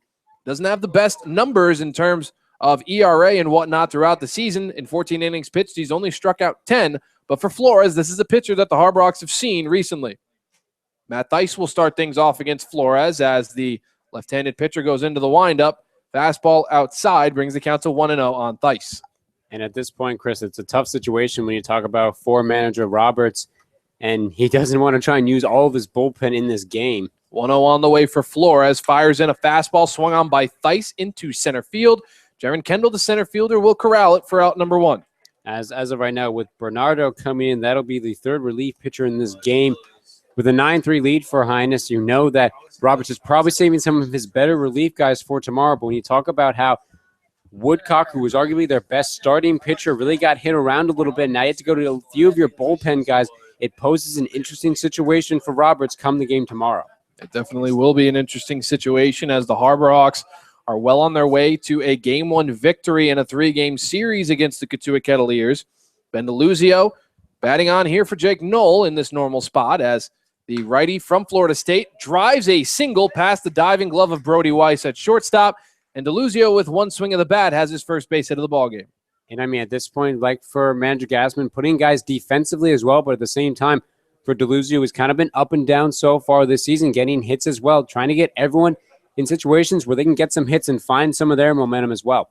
As the big stick in the lineup, Bobby Melly will now be up in the left-handed batter's box. With a man on here with one out in this bottom of the 8th inning, Bernardo Flores just trying to hold on tight as the Cotuit Kettleers only have 3 more outs of offense in their favor to mount a comeback on the road. For Bobby Melly, loves the scenario that he's in, playing in the playoffs after nearly a month and a half off due to a number of different personal issues going back up to UConn. Melly swings at the first pitch he sees, laces it just in fair territory as it strokes the foul line down the third base side. Throw in from Nkosi Jahudames out in left field defensively, not in time to get Ben DeLuzio out at third. Men on the corners with only 1 out as Melly has himself another single. And I mean, at this point, Chris, I feel like there's some magic going on here with Bobby Melly. I mean, the fact that that was right on the line there on the left field side, and it somehow got in there, just amazing for him in these past few days. Quite literally, the ball graced that white line down the third base side of things for Melly. Now stands at first base. Men on the corners. A lot of speed over at third with Ben DeLuzio. Colby Bortles will be in the right-handed batter's box for Bernardo Flores, struggling with 1 out in this 8th. Could potentially allow the 10th run to score if Bortles can get it out deep enough into the outfield with a swing. First pitch downstairs by Flores brings the count to 1-0. Nightfall upon us here at McKeon Park. The Cotuit dugout hinging in front of their fence as their fans have settled down just a little bit since the offense has sputtered a tad. As Bortles awaits the pitch from Flores, another breaking ball downstairs, another ball for a 2-0 count. 17 hits of offense for the Harbor Hawks in this game number 1 at home. Of course, clinching that Western Division title gives them home field advantage for this round of the playoffs as well as next round should they make it that far. A 2-0 count from Flores, fires a fastball in on the hands of Bortles, catches that inside part of the strike zone for strike 1. And I mean, so far, for Hyannis with 17 hits, that makes it still only one of their games where they have scored less. They've got less than 10 hits, in these games against Cotuit. Astounding. 2-1 on the way. Downstairs, Cantu has to pop up out of his crouch in order to corral that breaking ball in the dirt. Brings the count to 3-1 on Bortles, who's being patient in this situation. I mean, that's usually how Bortles has been doing, and he's been doing better really because of that, being more patient, taking some more pitches, and waiting for his pitches to come. You saw that in the beginning of the year. He really wasn't doing that. He was trying to swing more and trying to get some contact, but now doing much better at the plate. 3-1 on the way. Bortles takes a big swing into deep center field, giving chase is Kendall, catching it on the fly. As tagging up will be Ben DeLuzio. Bobby Melly doesn't realize that Kendall had caught it.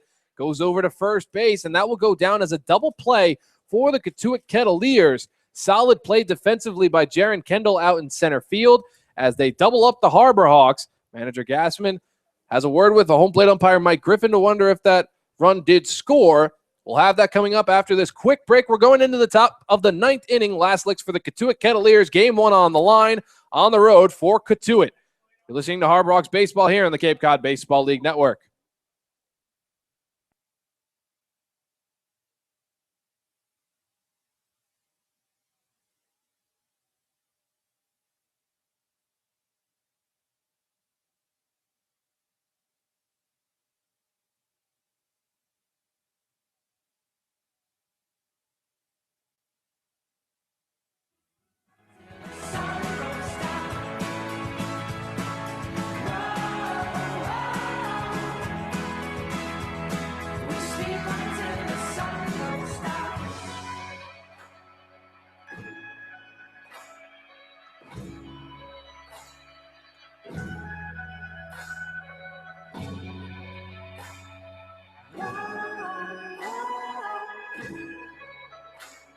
We sleep until the sun goes down.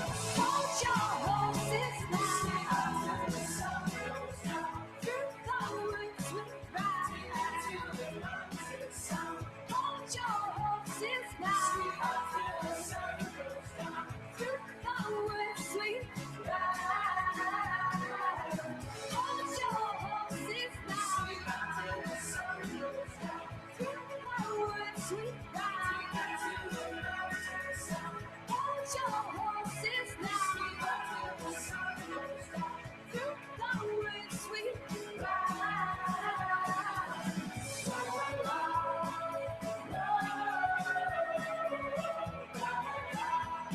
We sleep until the sun goes down.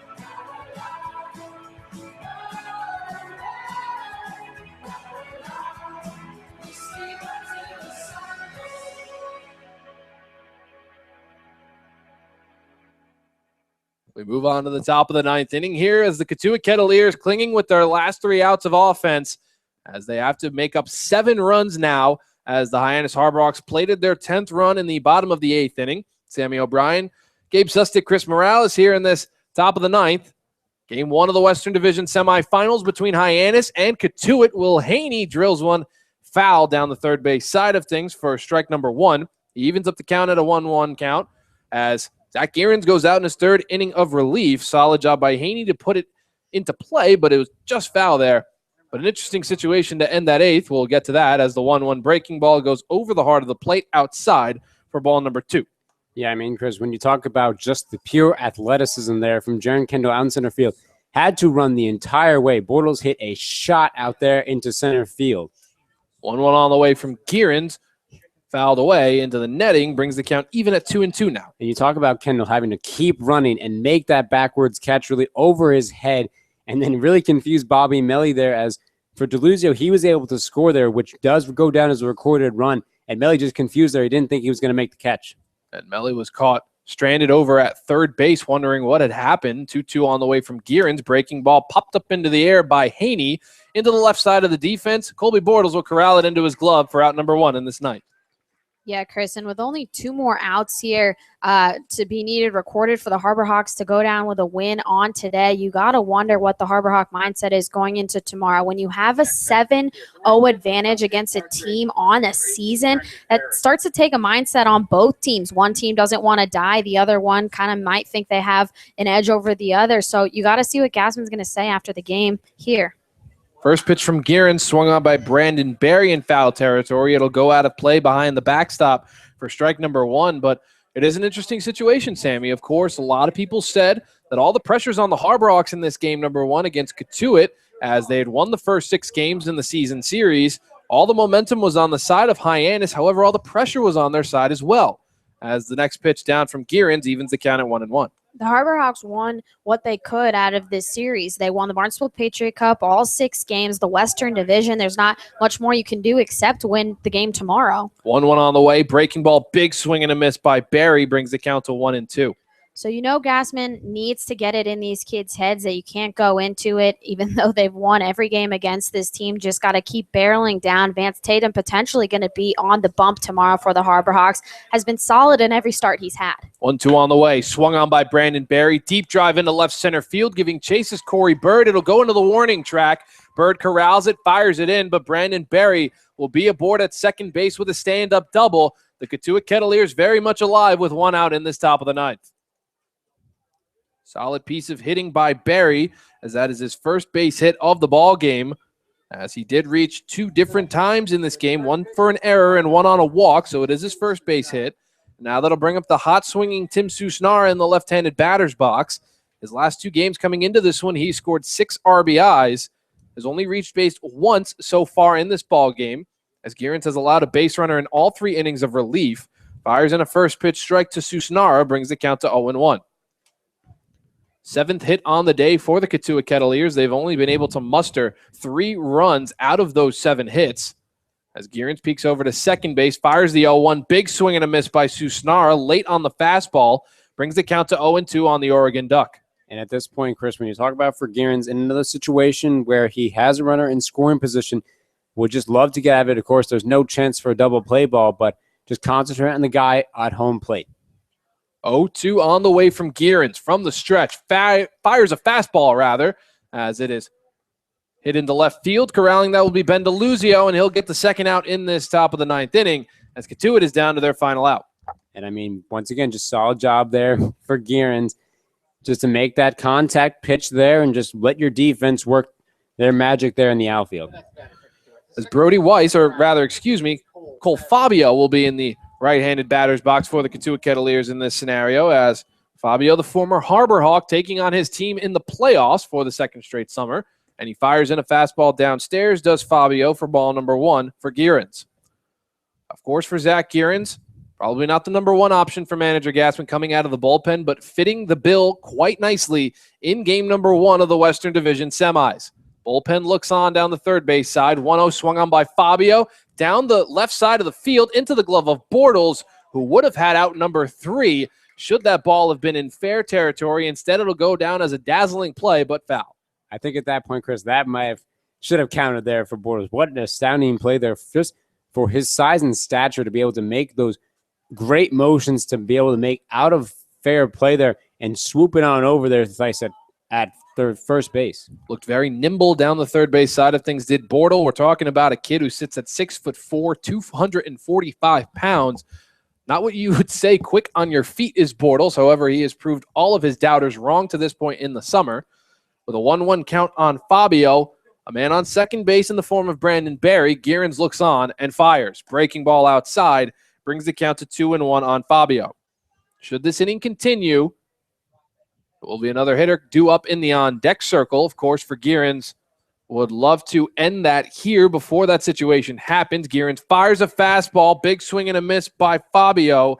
Brings the count to 2-2, and Gearens needs one more strike to clinch game 1. And you know for Gearens, he's trying to look for the put-out pitch here. He knows how these guys have gotten some hits on him. He wants to go for that really big momentum changer there and really seal this game. Gearens looks on, 2-2, fires fastball, swung on by Fabio, hit to deep right field. Underneath it is Austin Hayes in game 1 of the Western Division semifinals.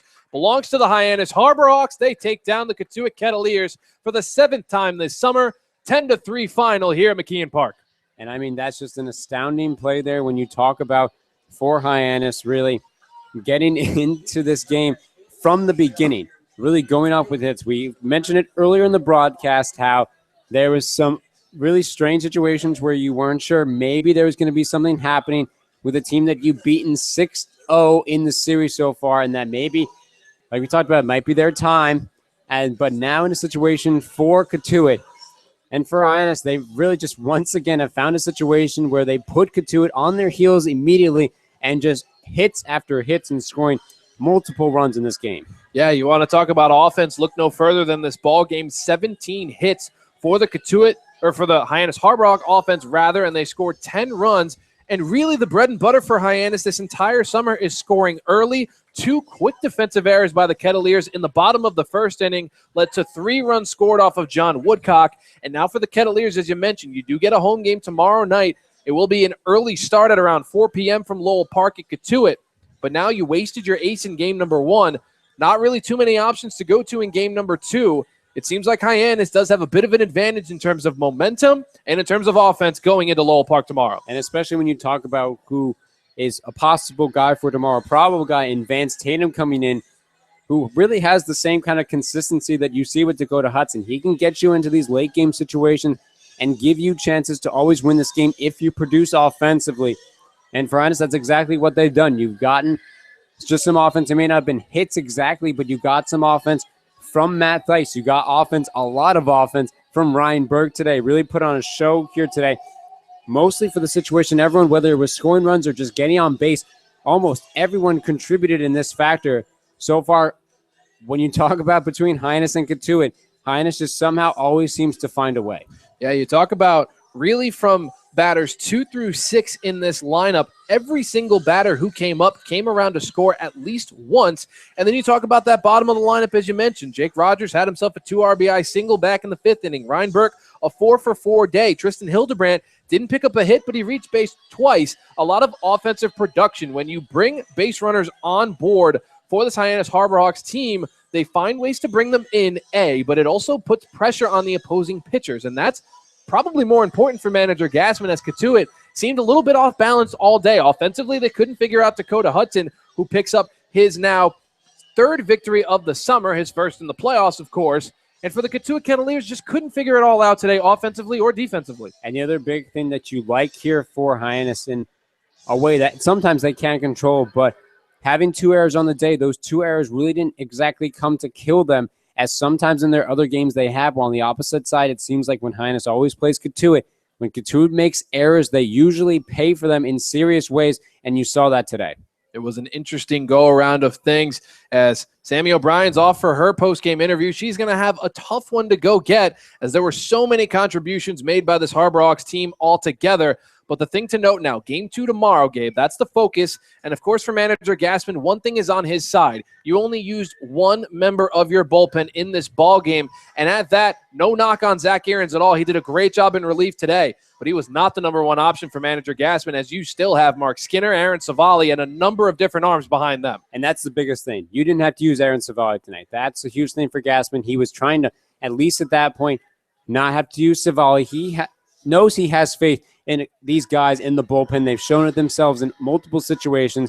Savali is the big guy that he's not trying to use early in this game. Only in close game scenarios is he going to go to him. But like you said, using Gearens solid outing there in relief there, was able to help the bullpen as well and keep him as the only guy they had to use in relief. While you talk about Cotuit using 3 guys in their bullpen, even in the kind of game that they were in. So now it puts them all in a situation now, especially when we talked about with Vance Tatum, how he usually has pretty solid outings. As it will be an interesting go-around of things for manager Roberts as he discusses things with his Cotuit Kettleer team in foul territory down the first base side of things. A lot of questions to answer going into Game 2 tomorrow on the road. For the Harborhawks, they pick up a Game 1 victory, move to 1-0 on the series. Best to 2 gets you a spot in the Western Division Finals just a couple of days from now, where either the Harborhawks or the Cotuit Kettleers will get the winner of Bourne and Wareham, as a number of different games have gone final or are currently going on in the playoffs. As mentioned, the one game that's already gone final, YD beating the Brewster Whitecaps 3-2. The Bourne Braves now have a 7-1 lead over the Wareham Gatemen, top of the 9th inning. For the last chance up there for the Wareham Gatemen. Bottom of the 5th at Eldridge Park, a 4-1 lead for the Orleans Firebirds. And, of course, this game that went final, all the games that are going around there, as it seems like, aside for the YD and Brewster game, all the higher seeds look like have a chance to win their first games. It seems like as of right now, 3 of the 4 home squads to start off their Game 1 series throughout Cape Cod have earned a victory. Of course, the Brewster Whitecaps will have to go on the road tomorrow. That's in the East. Don't have to worry about that. Do the Harborhawks until the finals, should they make it that far. One step at a time, ladies and gentlemen. We're getting ahead of ourselves. A Game 1 victory for Hyannis, 10-3 here at McKeon Park to start off the Western Division semis. Game 2 tomorrow, very early start from Lowell Park due to playoff implications, as well as the sun setting a little bit sooner than it normally would. A 4 p.m. start from Lowell Park, pretty early in terms of considering how late some of these games go on Cape Cod, but an early start for the Cotuit Kettleers and Harborhawks from Lowell Park tomorrow in Cotuit, Massachusetts. That's going to do it here from McKeon Park as the Harborhawks pick up a Game 1 victory in the Western Division semifinals. We'll see you tomorrow night at Lowell Park. For Sammy O'Brien, Gabe Sustick, Chris Morales saying thank you so much for tuning in, and we'll see you tomorrow for Game 2 of the Western Division semifinals. Hyannis up 1-0 in the series with one more game left to win to advance to the Western Division finals. Thank you so much for tuning in. We hope you have a great rest of your night.